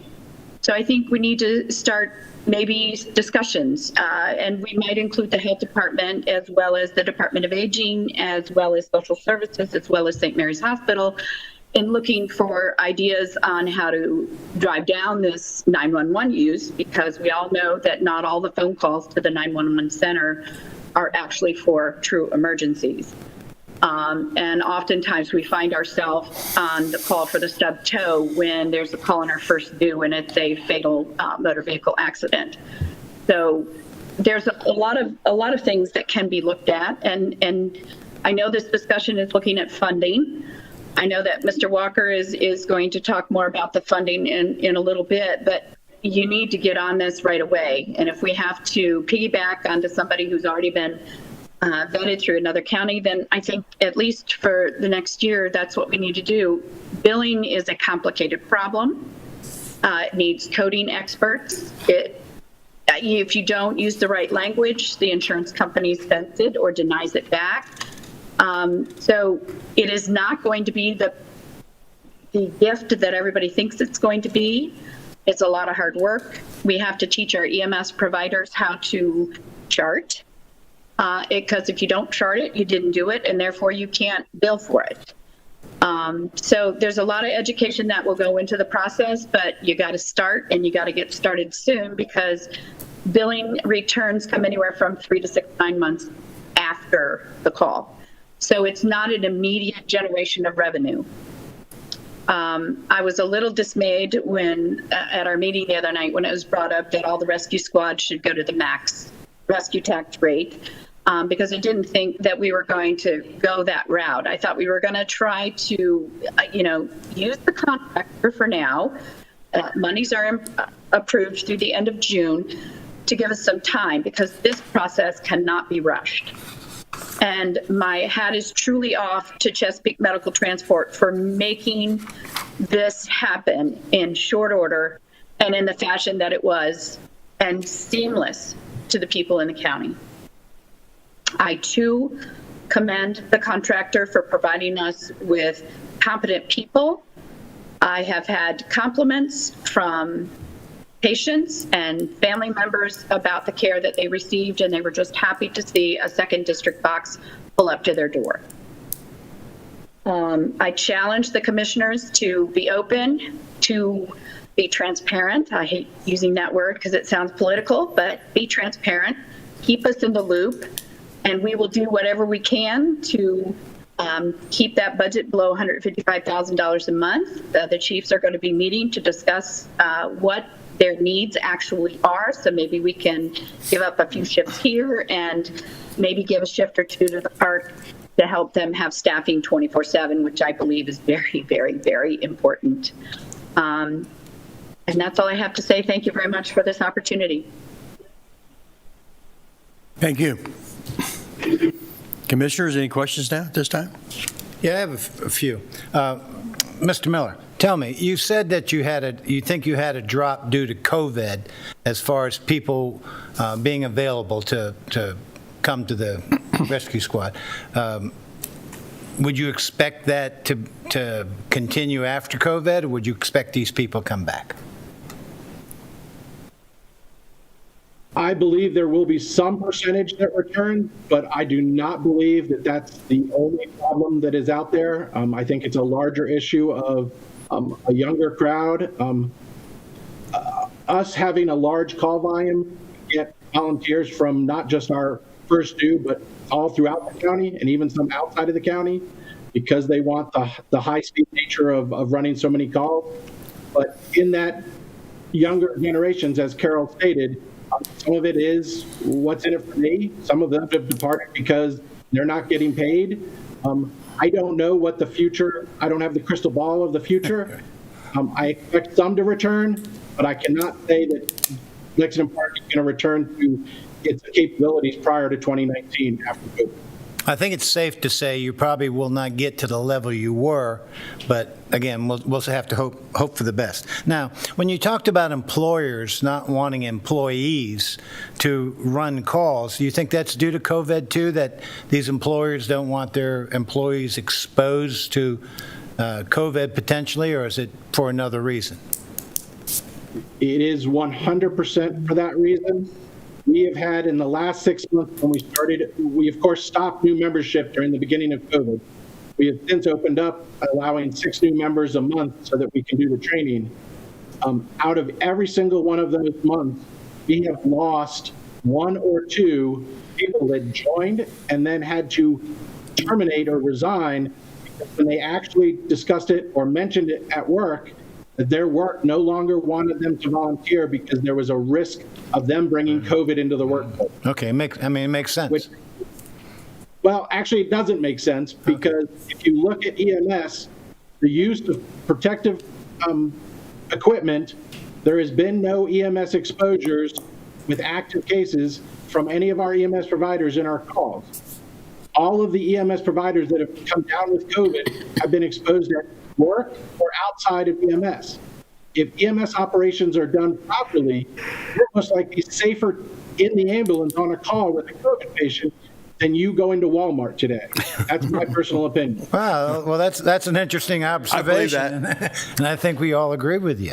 Okay, well, thank you. Ms. Brum, tell me, you talked about, you thought the idea of raising the taxes was a bad idea. And I guess I've been a proponent of that because you also talk about medical billing maybe not being the panacea, that my term, of, okay, now we'll start collecting $1.5 million or $1.8 million, or somebody else got this kind of money, and we should get in line for it too. So I think that's good information that you're bringing forward, that it may take a while to get this thing worked out. But I guess my thought process on the raising the tax rate is it because of all the mutual aid that goes on. And I continue to go back to 7th District, who was the one that I saw do a tax increase to get those daytime help, but now that help we're hearing is going all over the county. So if I'm paying taxes in my district, but my ambulance isn't there when I need it because it just happens to be somewhere else, which people are paying a lower tax rate, I won't get into that part of, what's fair, because I think you're much more qualified in this field than I am. But I do like to say we need to come up with a long-term solution. And it looks like you also talked about volunteerism falling across the USA. I agree. I mean, I think what's happening is the cost of living is so high, and we need young people, but young people also tend to have babies, tend to have children, tend to have other activities. And thank God we got our retirees. Thank God for someone like yourself who has this time to come in and do what you do. So absent of a increase in the tax rates for all rescue squads, what would you recommend to make it equitable? I'm not sure what would make it equitable.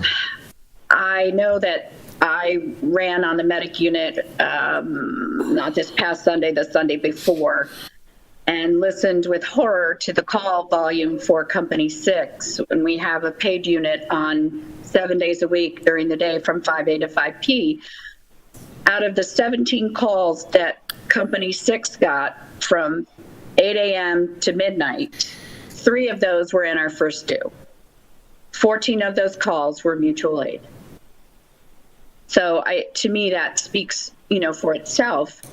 And that was why when I was approached by EMS Chief 18 about supplemental EMT staffing, I said, well, you've got to fix a couple of problems before I can tell you what I need. Because I do have members that refuse to run at night because they have to work in the day. And there are days where we don't have any calls, but there are other days where we have calls throughout the night, and most of those are mutual aid. All right, I guess. So do I have a short answer? So do I have a short answer for you about where we're going to get the funding? No, I don't. I'm not a financial person. I'm a caregiver. So I guess I would have to, if you think that we need to raise the rescue tax, then I guess that's what we'll do. But Valley Lee did it a couple years ago to get the new building moving. Right. And I know that the fireside sees this as a slap in the face to the people who pay a higher tax so we could build a building, and now we can't get an ambulance out, so we have to have paid staffing. I'm not sure I see it that same way. I just see it as an issue where there just aren't the people that are willing to run and put themselves on the line for whatever is out there. And we're just having trouble getting volunteers, and those that are with the company, they have work restrictions on running EMS, or they have immune suppressed family members, and so they don't want to bring it home. But Mark is absolutely right. I said this is probably safer than anything else that we have, and you're probably safer, like he said, than going to Walmart. So I'm not sure. I don't know what the short answer is. Okay, well, listen, God bless you for being a caregiver. Commissioner O'Connor here. Okay. Well, go ahead. I'll finish up when he's done. I agree with you that, thanks. It's a delay, so it's hard, and there's an echo. I apologize, Commissioner Hewitt. I agree with you. It is a complex issue. And one of the things that when we talk about raising tax rates is who is going to contract, right? So if the individual EMS departments raise their tax rates to, which it still won't be fair and equitable when mutual aid is done because everybody receives a different amount in tax anyway. But who's going to hire the supplemental staffing? And I think that's another conversation to be had. So is the EMS community going to reimburse the county out of those tax rates? And, so you hit the nail on the head that raising the tax rates in your first comment is probably not the best solution right now. It's to look for how is this going to be funded so it is fair and equitable. And what is your opinion on that? Do you think there's another way to go ahead and do this so it's across the board and we're not worrying about complicating a financial process and getting involved in the day-to-day operations of the individual EMS partners and providers? Is that the question for me, the non-financial person?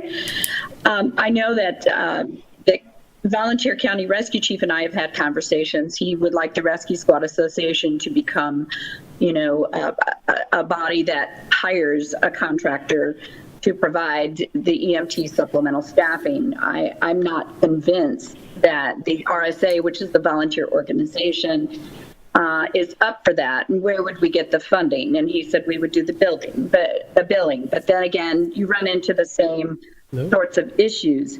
Now, if you take Avenue, for example, they went to a contractor to supply that, and they pay the contractor for their personnel. And I see that as a way, if it's decided that that's the best way to go about it, is to raise the rescue tax, that would be the avenue that I believe Company 6 would go, is the same thing that Avenue did and approach a contractor to supply us. Okay, so there's different avenues that can be explored across the board, and allowing individual companies to make their own decisions on how they would like to proceed, sort of balancing everything across the board is one way or another, I guess, is where I'm getting with that. Yeah. And that's why I think that we have the contractor in place and we have funding through the end of June. I just don't see the need I see the need to move forward, but I don't need to see the speed of light moving forward where we make an error or we make a critical misjudgment and then it comes back to backfire. What we need is a continuation of what we have now and work on whether the county takes over, because hiring a bunch of part-time people is not going to work. I can tell you, unqualified, that is not going to work. These people need jobs. These people need benefits. If you want qualified people, you need to hire them full-time. Just the way it is. I 100% agree with you. Yeah, I 100% agree with you that there should be full-time positions. And that's something that has to be in the budget. That's July 1 moving forward. How do we do that? Unfortunately, the CARES money runs out June 30th. So we have to have something in place. We got some time. We need to figure it out. And, the money isn't there to continue a contractor at $36 an hour, $170,000+ a month to provide it. So I do think there needs to be some work that's going to be put in, and it's work you're already doing. So, but I do agree with you about the full-time positions 100%. I think part-time is something that you're never going to get the quality that you're looking for, even though they are quality people, but you're not going to get that next level that you're looking for. So I do appreciate that. I know Mr. Miller said that as well. So that is important. Thank you. And I think when I was chief of the ALS unit, it was my duty as the chief that when we turned over people to run in the chase cars, that we held them to a higher standard of care than maybe the county or another county might, because we have always been forward thinking in this county. And we have strived to provide the best care that we could by people from all walks of life, and not just medical people, but people, engineers who work on the base and from other walks of occupations. And I think that, if we get into that mix of lots of part-time people, then we lose that ability to have that control over the quality, because I don't need quantity, I need quality, because I want to know that when a box goes out from my ambulance company, that there is someone on there that acts professional, does an appropriate assessment and treatment as needed, and gets that patient safely to the hospital for whatever it is that they need. And I think that we run the risk of rushing into something or changing the rules of the game at this juncture to include ALS at this point, because they have a contract that's good through the end of June as well, is just let's talk about this and figure out what we're going to do. And I do not think we need to lower our standard in terms of expecting top-notch quality of care. No, and to be clear, I'm talking about July 1 is in these financials that I'm looking at, nothing immediate. None of these are immediate actions that I'm speaking of, but these are the long-term, like Commissioner Guy had said, what do we do in July when our budget is passed? And these are conversations we're going to have. So, I do know Dr. Geary's on the line, and as the JMD, I'd like to see his perspective as well. If there's any issues with the MSOP or anything that he's seeing, and how he would look at it from the JMD's perspective as far as personnel and moving forward. Dr. Geary? Thank you, Commissioner. Well, Dr. Gary, excuse me, I'm sorry to interrupt you, but before we move on from Ms. Brown, I just had one little bit I'd like to get cleared up. You had a comment that you said negative aspect, intrusion into the process by Chief 18. Is that what you said? I didn't understand what that meant. Yes, sir. I got elected with the short string. There were some things. One of the contracted employees supplied Chief 18 with phone numbers and emails of all of the contractors' supplemental EMT staffing. And there was a lot of communication and a lot of jobs promised and a lot of muddling of the waters in getting people to staff. There were all of the rumors that the county was going to hire people and they would be starting Monday, and this was like Tuesday of the week before. So people were not, the employees of the contractor were very confused as to what was going on, and I found that totally inappropriate, and it did disrupt operations for a short period of time. And Mr. Walker and I had many, many conversations, and I believe that this has been dealt with.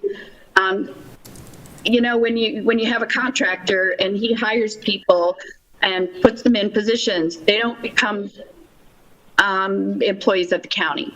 And that was the issue for a short time. But I think things have calmed down, and positions have been filled. And I know I have interviewed 5 people over the last week to vet them for joining the contract. Well, good. I mean, my point was early on, different commissioners heard feedback too that wasn't positive. Secondly, you talked about chase vehicles will not go away. What do you mean chase vehicles will not go away? Well, the Advanced Life Support Unit, that's how they operate. Chase vehicle, they're in an SUV and they go calls when dispatched. They either get on and assist with the care of the patient to the hospital, or if the patient is totally a basic life support patient or a BLS patient, then the medic unit goes back in service and the ambulance goes without them. Okay, so this is another That's medical, what I mean by the a chase vehicle being another medical vehicle that can be involved. Right, and which has already been. That's the way we deliver ALS care. And I'm sorry to be so flippant, but I've seen chase vehicles being like the spouse or the, some relative of the person who's in the ambulance, and they're chasing behind the vehicle, and next thing you know, they're getting pulled over. But anyway, enough of that. But the last question, the last comment I'll make was on the transparency. You're right. It needs to be transparent, especially to people like you and your other cohorts here. And again, we need to do all we can to make this process transparent and fair to everybody. Thank you. Sorry, Dr. Gary, I'll let you go, sir. No apologies needed. I'm here at your clip. So, in response to Commissioner O'Connor's question, from a medical standpoint, my main focus is, are we able to put appropriate providers in appropriate place to respond to calls? Some of this is outside of my lane when it comes to, should we raise taxes? Should we have certain structures in place? I can tell you that the engagement from the volunteers and their leadership the work that Chief 18 has done and the amazing work that Director Walker has done has been really impressive as we get through this transition. You know, I could weigh in on some of the things that make sense. It does not make sense to me to have a contractor paying for or paying a contractor to staff medics for ALS when the county is building an infrastructure to have county reimbursement. ALS came to this group 2 years ago requesting that the commissioners find a way to allow for county-funded ALS and not have to use a contractor.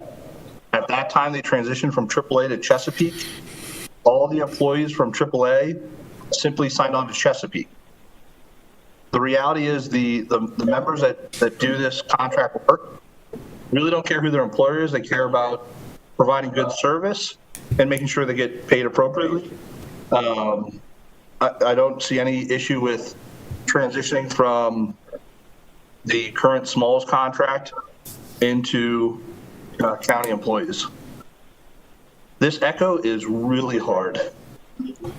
Is there a way that we could just, if we muted the WebEx link on the commissioner's side, that would still leave that Dr. much Geary, I time for you? apologize. We are not able to, we have 15 microphones in this room that are feeding into speakers, that are feeding back into the television, that are feeding back into WebEx. So I do apologize. I know it's a little disconcerting. We've had our engineers looking at this for months, so I apologize. It might help if you turned your own speakers down just a touch. That may help with your echo. And again, I do apologize. Okay.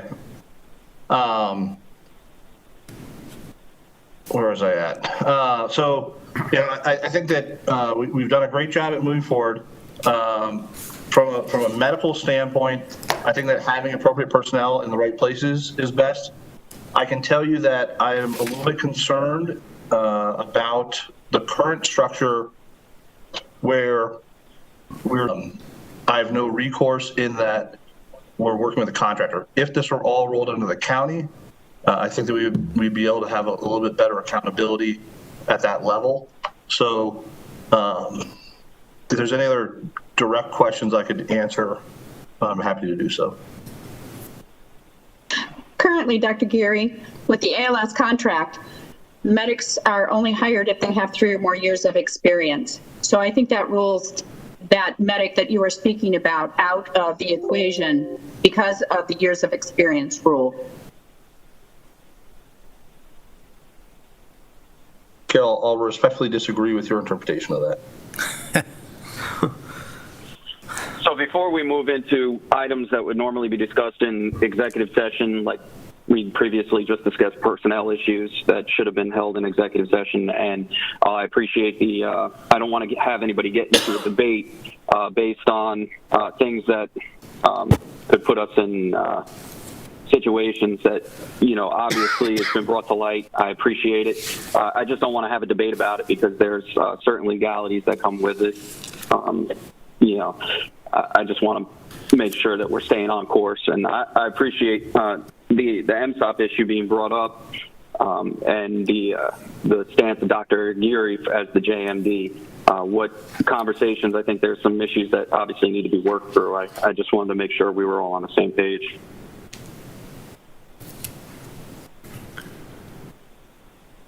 All right, so I guess. Well, so let me just, so clearly there's a lot of passion here, and there really is. And the good news is the passion is because we are trying to save lives. In emergency services, our department, our county, you know, our mission, our goal in this is to put ambulances out and make sure they're responding to people that need help, pure and simple. That's number one. Number two is to protect our taxpayers. We must be fiscally responsible. That's important to remember that that's where we are. There is a lot of passion, and there's a lot of disagreements on how we proceed. And that is what it is, and that's probably about as far as we should go into some of those personnel matters at this point. The next thing really to go to is that one of the points that we need to do is, Commissioner Morgan, I know you wanted us to do the RFP process for EMS billing, and I agree with you. my only concern is the length of time to go through that process will not help us. And there is a contractor that, again, we happen to find them from other agencies. They are right now doing this service. I think it's for Harford County. We could piggyback on that, and that would meet our procurement and finance regulations. And I would like to begin that process of EMS billing. Again, I don't believe it's going to produce quite as much as some believe, but we've got to get going, and we've got to get that coming in. It is another tool. It is another funding source. But if we could move into that and be allowed to proceed, we could do that for a year or so, and then we can come back and rebid it out. But I think that'll start. That will actually help us to begin to design how we're going to do it. Literally, if you approve this today, I will have a meeting with the rescue chiefs. This group is the EMS billing work group, and we will have a meeting with them and that vendor and begin that process of working through and setting up EMS billing. Again, it takes some time, but there's a company that can lead us down this that's done it with another county EMS system. So that's Commissioners Brandon Hayden. I have no problem if they're already on board. And Brandon ahead, Hayden, Dr. procurement officers on the WebEx, if you have any questions about how the contract works. Sorry about that, Commissioner O'Connor. No, it's my fault, the echo. All right, well, I move to authorize the Department of Emergency Services to explore a piggyback contract option as competitively bid with an EMS billing services provider provided by the Department of Finance Procurement Division for medical transport billing, and authorize the Commissioner President to sign all necessary documents and agreements. Second. Could I've been pretty silent. You have. So, to Matt, Mark, and Carol, I want to thank you for your time and looking into the various aspects of what's a very complicated situation. I want to go back to one of Carol's last statements, and I'll use my words: haste makes waste. And I'm looking, I try to look at this thing pragmatically from the emergency service side, but also the financial side. To the members out there, when you talk about a full-time staff, are they available? I mean, we're talking supply and demand right now. I mean, are these people just sitting there waiting for jobs? Or is this going to be competitive that we get into sort of like, when we go with the sheriff and the Board of Ed where, St. Mary's pays 10, then somebody trumps you and goes to 11, and then they want 12, and, sort of how that game gets. I mean, for 10 years I've played this game with the Board of Ed and the sheriff. So does this become the same thing in emergency services with rescue? Carol and Mark and Matt, I think that was directed at you, but I could certainly put my thoughts in there too if you want. I don't care who answers the question. I don't know. That's why I'm asking the question. I certainly think that's a possibility, but I think that the number of applications have come in. We've got quite a lot that want to come to work for us. Right now, we do, and we can begin to work through that, but there's quite a lot. I'm sorry, Carol, I didn't mean to cut you off. Go ahead.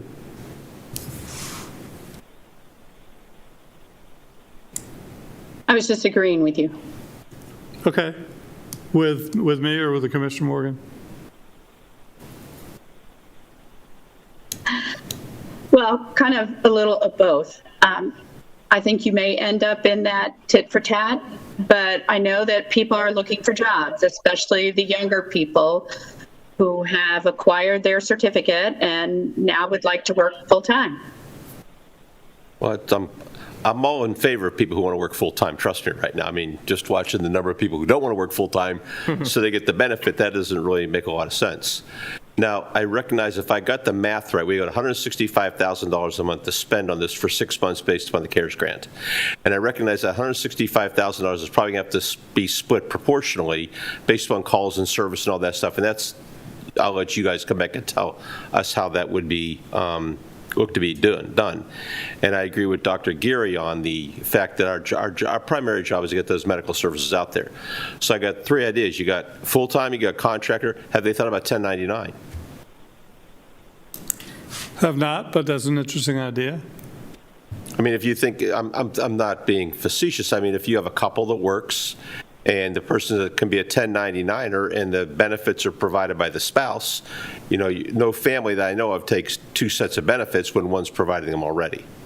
So it's an idea. I'm just sticking it out there. I'm not stuck to it. I just was thinking it through, from the financial point of view. And I think that, yes. So, please, Carol. Sorry, Commissioner Morgan. Have you been a 1099 employee? Yes. Okay, so you know about the tax repercussions that they pay all of their Social Security and I taught college for 22 years, so I know all about how this works. 15.3%. So yes, but that, I recognize the 1099. Matt. Who's speaking? I was just going to say this is Matt, when Avenue looked into the 1099 employee, we were told we could not give them direction as to, we want you here 9 to 5. It's more that they set their own schedule. That was the advice we got from an attorney. Okay, well, I just figure when I was a 1099 college professor, they said classes at 6, so if I wanted to get to teach the class, I better be there at 6. So I'm very open-minded on this, with the first caveat being we have to provide the service. The second thing is to figure out, what is going to be coming down the road, not only with the $165,000 a month we have now, but the various mechanisms we use to pay a person or individuals to get this thing done. And then, like I said, I said last week when I was speaking, we have the LoCEP issue, the tax fluctuation issues, and to go back and, mess with that fire tax each time based upon a revenue. And then if you think about an accounting problem, I think, Carol, you brought up how do you code these things properly so that, you get reimbursed, you don't get reimbursed. And then the insurance thing is going to be a lag of probably 3 months as a minimum. And then that reconciliation, it's complicated. It's very complicated, not only to get the coding right, but the reconciliation to then go back to the fire tax by district. So I'm just thinking, and I'm looking at this thing from both lenses, because eventually the commission's going to have to make a decision. It's going to go to you guys, and then we have a budget session starting in March, and quite frankly, we don't know what Annapolis is going to do, as I've said before. We know we've gotten major budget requests coming in, like, the money is still growing on trees out there. We have a major unemployment issues in this county we have to be able to address for those individuals. So we'll just see where this ball goes down the court. I think for today's issue, we're looking at... I just appreciate the effort to... God, I hate this delay and echo. Go ahead. I just appreciate the effort from everybody here. I really do, because this has been a monumental task, and I appreciate emergency services getting this first group of people on board to go ahead and extend the length of this money, because knowing that they're saving money is going to go ahead and allow this contract to go longer and allow the time and the effort that Dr. Geary was referring to, that all of our EMS providers were referring to. So I appreciate that effort, and looking forward to you continuing that so we can extend this money further, provide more hours of service, and make sure that we're getting the ambulances out. So thank you very much. It's monumental. And Commissioner Guy, I have nothing else. You don't have to worry about it. I'm not going to interrupt. It's okay, John. Okay, I think for today we've got a motion and a second, and this is mainly to go ahead with the supplemental services that we're looking at for ambulance. And no, I think this is for EMS billing. The EMS billing, yeah. But and we have to decide. I think the various services have to decide. I'm talking about the various districts here on how we're going to supplement after 30 June. Is going to have to come into play. This we're voting on today. We're not sure how much money it's going to bring into each department. Right. We got some theory here looking at other people, how they do their billing, but until that really proves out, it could be 6 months, could be years, or I not say years, probably a year or two. And but in the meantime, we've got to figure out some other way to either our EMS taxes now, or do they need to raise their tax? It's going to have to come into play. So I have a first and second right now. Any other questions, anybody? On the motion that's been put forward, I need a vote. Aye. Aye. Aye. Aye. Any nays? Ayes have it. Thank you. I'll push into this very quickly, and we'll begin this process. So that's very good. So I think that's it for me. I don't think there was anything else. No, thank you very much, Mr. Walker. Thank you, Commissioners. Thank you to our guests this afternoon. Thank you to our guests for everything. Very good information, and I hope we can move forward. Thank you. Thank you. And Thank you for having us. Thank you for being here. Commissioners, item D is the CARES grant reconciliation. Ms. Cudmore, CFO, presenting this afternoon. Good afternoon, Ms. Cudmore. Ms. Cudmore, thank you. All righty.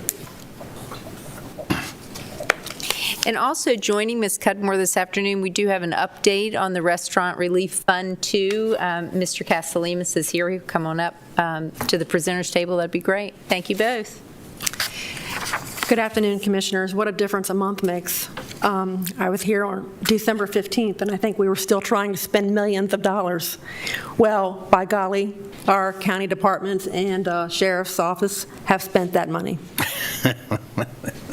Starting with the health department, we have submitted over $1.4 million to the health department, and we've been paid by the health department for their CARES grant. And we just also submitted a grant to them, another reimbursement request of $554,000. And the remaining funds for us to spend on their grant is only $326,000. And they also received the extension. So the lion's share of that is still, I think, $188,000 for emergency contract services. So, and we're working that down along with the finishing of the ADC, the community center, and the health department lab. So that's the lion's share of that $326,000. And we're hoping to have those bills paid by the end of February. On the county CARES grant, you have now spent $9.8 million of the $9.9. That's pretty exciting. And that includes $2.8 million that you provided to small business grants to the community, $1.6 million for payroll for your employees for emergency pay and emergency leave and other payroll costs, and $2.3 million to help fund the middle mile. It's a lot of work that's been done since, I guess, June. And then we have approximately $28,000 left in encumbrances that we're finishing up, and then $59,000 is now unpaid and unallocated. So we'll probably come back in the next month with another update, and then we'll show you where we are with everything completely finished, and then decide how we'll spend the rest of the funds. Okay. But there's a lot of work that's been done, and done by a lot of people. So thank you. Chris? For the, thank you, Jeanette. For the restaurant and hotel relief funds, that's state money. So we had a second round. We're having a second round of restaurant relief funds. We have $467,805 for the second round of restaurant grants. We have 47 applications in various stages of review now. Those grants will be $10,000 each. We do have one application that's kind of in the waiting game in case one of those 47 doesn't come through. And it is open. The portal's open until Friday, just in case other people want to apply. They are getting the message that we think we have enough applications, but just in case we have any that fall through, those can possibly get funded. For the Hotel Relief Fund, we were awarded $370,852. We opened up that process on January 15th, and we have 8 applications. Based on the calculations we have, we think we have 17 eligible lodging establishments, 8 applications so far. It's supposed to close on Friday, but if we're not full, we'll keep it open for some more. There are some delays. Some of the hotels are having to get corporate authorization in order to apply, so that's taking them going through their chains of command to do that. But it's still open, and the allocation for hotels, the grant amounts will be roughly, if we get 17 applications, it'll be about $300 a room, up to a maximum of $31,000. If we don't get 17 applications, we can give more to each hotel, as long as we don't go over the $31,000. Okay, the $31,000, is that based upon per hotel unit? That is just a state limit. So state told us you can they're basing the calculations. They said, it looks like you have about 17. It's about $300 per hotel, but we're going to cap it at 31,000 and some change. So 31,000 per what, though?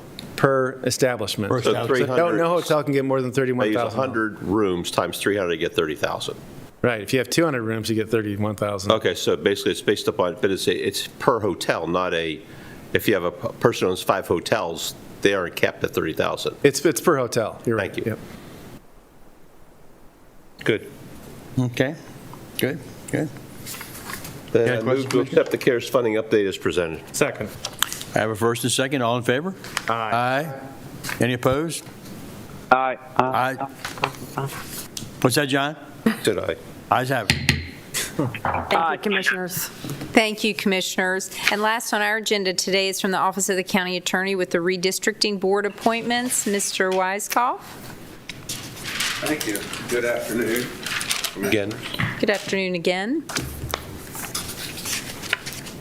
Real 26-2 of the Public Local Law of St. Mary's County is the redistricting board, and pursuant to the Public Local Law, the redistricting board has to be appointed by March 1st. However, because of COVID and other matters, we had been hearing that the data, census data, was not going to be available to the states until at least June 1st, but that number we've now heard this past week from the Census Bureau themselves that we're looking at least July 31st. So it is going to be, Oh, Jesus. it is going to be quite some time. So I know the commissioners had said, well, do we have to appoint by March 1st? And so what we did is we took a look at the governor's executive order that allows us to push off some things. And in order to do so, we have to send notification to the governor, and then the commissioners have to make a, finding that it won't endanger the public health, safety, or welfare, and that we provide public notice. So the first thing to do, if that is a path the commissioners wish to go down, is to send notice to the governor. So that is what we would ask for today. And then we would come back, I'm sorry, is it next week or the week after? Are we meeting Next on the week. 9th? Yeah. That we would come back on the 9th and ask for for the second part of it. So we give you a date today, or we wait a week? Well, thank you. That's a good question, because the letter to the governor, I had a fill in the blank there about when we would hold off on appointing the redistricting board. I didn't know if May 1st, June 1st. I was thinking July 1st. July 1st? If we're not getting any data for July or August, Well, we could say until July 1st, and then if we realize, we're wrong and we're getting the data, we can always come back and do it sooner, right? Right. Yeah, I'd go for July 1st. July 1st would just be the outside date. Yeah. So, And this okay. allows the application process to stay open, and people can still put in for this board if they'd like to. Well, sure. I don't know. Did we have a date that we stopped taking applications on this, or? We certainly did reopen it. initially, but we'll reopen it based on the commissioner's new direction. So if you move forward with this, I think wasn't it that you had the letter goes up to the governor's office to give notice? Yes. And then it's a resolution that makes that change, correct? That we would do on the 9th, yes. Yeah, I think another part, though, is we need to figure out what happens in the legislature this year, and in case there's any impacts on voting districts and the way people vote, that we can process that information in with this committee, too. Right, and we'll know that by April, right? So, Hopefully. We should know. right, Well, should know by July 1. right. But I mean, they're over April. Right, mid-April, yeah. Okay. So the motion is to request an extension to July 1? Correct. Okay.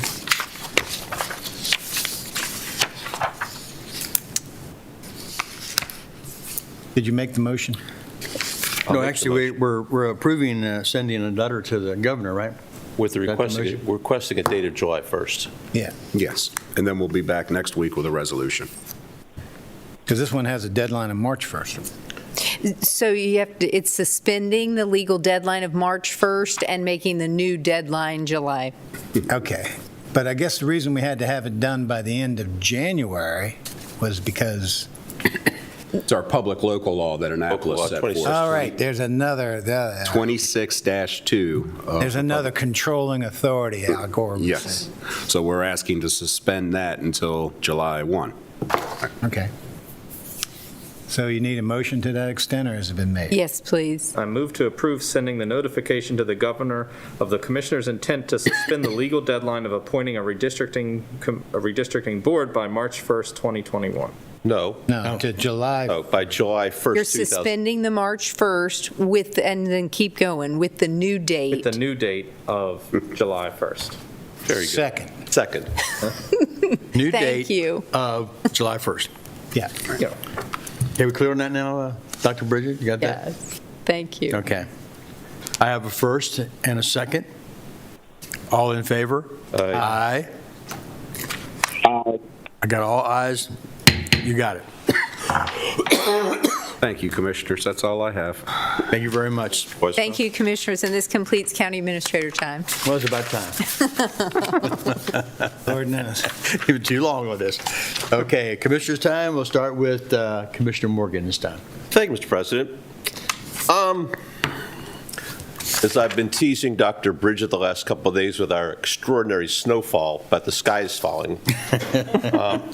Just want to let you know, Punxsutawney Phil did come out and see his shadow, so 6 more weeks. So being I from don't know Buffalo. how he did. It was snowing and cloudy. Yeah, from Buffalo, I just want to see a little bit more snow, please. I know it might upset a few people, but snow's good. I want to thank this morning the amount of time we've spent on the emergency service thing.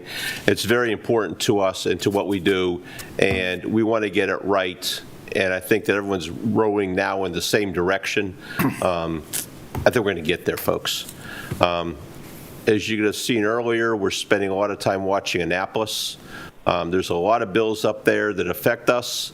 They're moving at sometimes at a warp speed and sometimes at a snail speed, depending upon what they want to be able to achieve. Everything is being zoomed, and you name the technology, they're using it up there. So it makes it hard for us to pay attention when it's technology now at its best. Lastly, I want to say we all got our COVID shot today. And I want to thank Dr. Brewster and her staff and the team and everybody that's working so hard to get everybody a needle in the arm. As she said, just to repeat some numbers, about 12,000 people have received shots, about 10% of our population. 75 and older, 46.5% are getting shots. 65 to 74, 30% have gotten shots. We encourage you to, work with Aging and Human Services along the way. But one thing that I've been strikingly noticing is making sure that we are able to reach to the minority community. So I know that Dr. Brewster is working with the NAACP on this now, and I'm encouraging them to, let's make sure everybody 65 and older is getting their shots, and particularly let's start focusing on the other populations that, might be hampered by, technology, transportation, et cetera. So to she and the NAACP, I want to say thank you very much, and with that, let it snow. Eric, you want to? All right. So also I want to wish everyone a happy Groundhog Day. It's been nice to see the snow. I'm ready for spring now. I want one good snow a winter. This counts for me, and I'm ready to see spring. Last Friday, I was able to attend the ribbon cutting for 2 school-based health centers at Margaret Brent Middle School and Spring Ridge Middle School.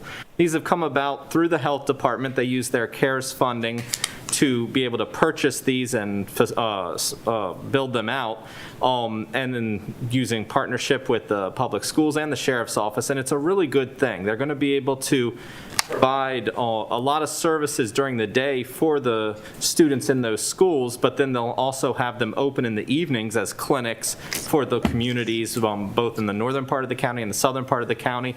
They've got full, I think it's BSL 2 labs that are being built out in there, so they'll even be able to do COVID testing, rapid flu testing, some other virus testing and stuff. And so really good stuff, and it's a really going to be a huge benefit for the community. So I was honored to be able to participate in those. Thank you for the invite, and it's exciting stuff happening in our community. Thank you to the health department. And I hope everyone has a great week. Thanks. Mike. Go ahead and take. Oh, John, you ready? Yeah, actually, there's such a echo today that I'm going to waive commissioner time. I'm going to just say, stay safe in the snow, and if you don't have to drive, don't drive, and everybody be safe. Thank you, John. Okay, thank you, Commissioner. Mike. We talked today about critical area commission maps and how those affect you. I'm glad to say that we're going to find out a way to notify you if you're impacted by this. So keep an eye on it. It could be an impact that, nobody likes surprises after so many years of thinking you had something only to find out you don't have it. Secondly, COVID shots. Got my first one today. I wanted to wait until the category of 65 and over was picked, and that was last Monday, the 25th of January. So I got my first one today. I'll get my second one in, I guess, 3 weeks or whenever they call me. But the point is somebody has asked me, Mike, are you an anti-vaxxer? No. I support the vaccine, and you should get the vaccine. I just believe, though, that I'm in relatively good health. I'm retired, so I don't have to be out there, as they say, and I can kind of insulate myself from being impacted by COVID-19 or catching it or whatever necessary. So I thought it was important that I wait for my age group, so I'm glad I did. But as far as vaccine, get one. Please, many people have reached out to me. They have extenuating circumstances. They're in my age group. Hopefully you've gotten yours by now. But this idea of going to the Aging and Human Services website or the Health Department website and getting on a list of people who want to get it done, please do that, because we are seeing that demand far exceeds supply. I want to give a shout out to David and Tina Dotson. These people live in Tall Timbers area, and they've been trying to get a house elevation done through a FEMA program. And these people they put money down 2018, almost 3 years ago. And they've been trying to get this done. And FEMA is like any other bureaucratic organization. It has its rules. And as I talked about earlier today with Critical Area Commission, and you need to sometime change paradigms.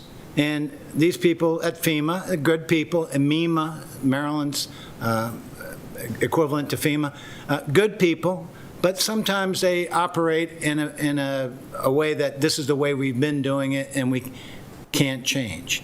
Well, we were able to identify a mistake that was made. Wasn't made by FEMA or MEMA. It was made by an engineer or surveyor who just made a mistake in a property line.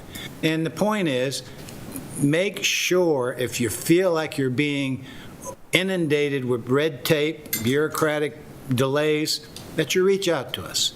And it's very important that it's transparent. Now, the last topic I'd like to talk about is Delegate Crosby's HB 655. And that's the bill he's introduced into the legislature in Annapolis to change the way the voting is done in St. Mary's County. Instead of doing it countywide for the commissioners, like it's been done for decades, if not over 100 years, it now has to be changed because there's a perception of disenfranchisement of voters. Now look, nobody wants to disenfranchise anybody. Everybody's vote counts. But you know what strikes me as someone who's been in this county over 58 years? It's interesting how someone can come to the county 5 years ago. Nothing wrong with that. We need as many new people, as many new ideas as we can get. But someone can come to the county 5 years ago, and in that 5 years is now determined we need to change the voting, the way we vote for commissioners. This needs to be changed because we're disenfranchising people. Well, this is something that's tried and true. And last term, there was a push to go to code home rule. And what this county commissioner board did is held several meetings across the county to get input from the constituents. And I think what we overwhelmingly heard was people were not in favor of it. The meetings were lightly attended, But when the voting time came, it was resoundingly defeated. So if Delegate Crosby really believes that this is something that needs to be done, I reached out to him and asked him, I said, look, I always thought you were a reasonable, fair-minded kind of person, and I would like to know your reasons why what you're trying to remedy. And I'm disappointed that Delegate Crosby didn't think it was important enough to respond to me. He did respond through a third party that said, if Commissioner Hewitt wants to hear the reasons why, tell him to listen to my presentation to the committee in Annapolis on February 5th at 1:30 in the afternoon, which I've heard has been moved to February 9th at some time, and I will be listening.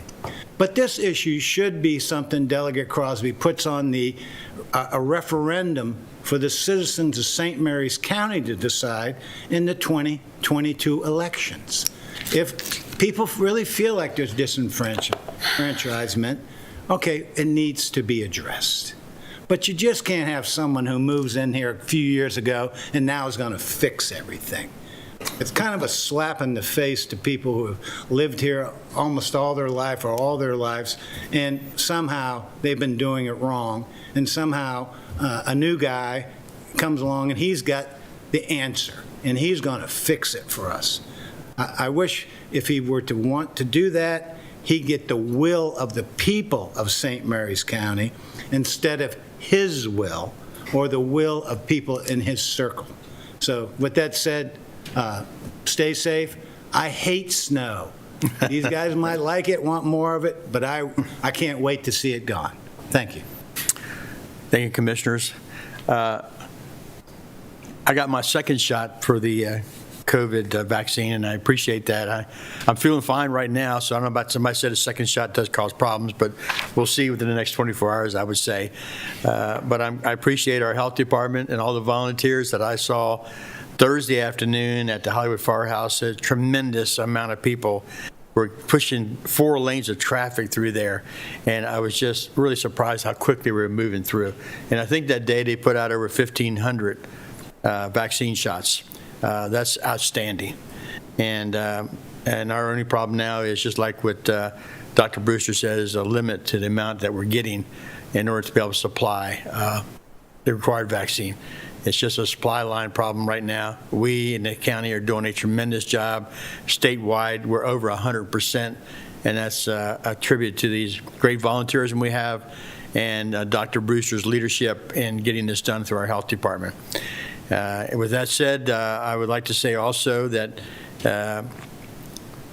for those who are uncertain about it, especially our elderly, I know our population has increased in our county with the elderly population.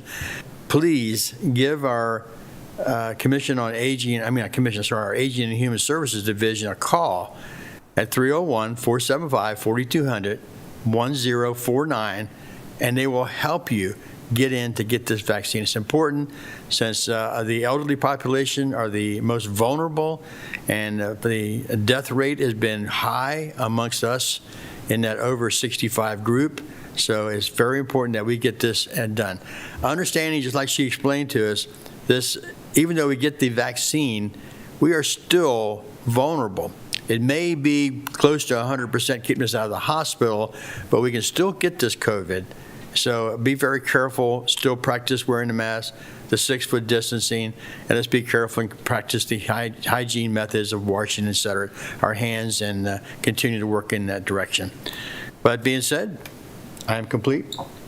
We adjourn.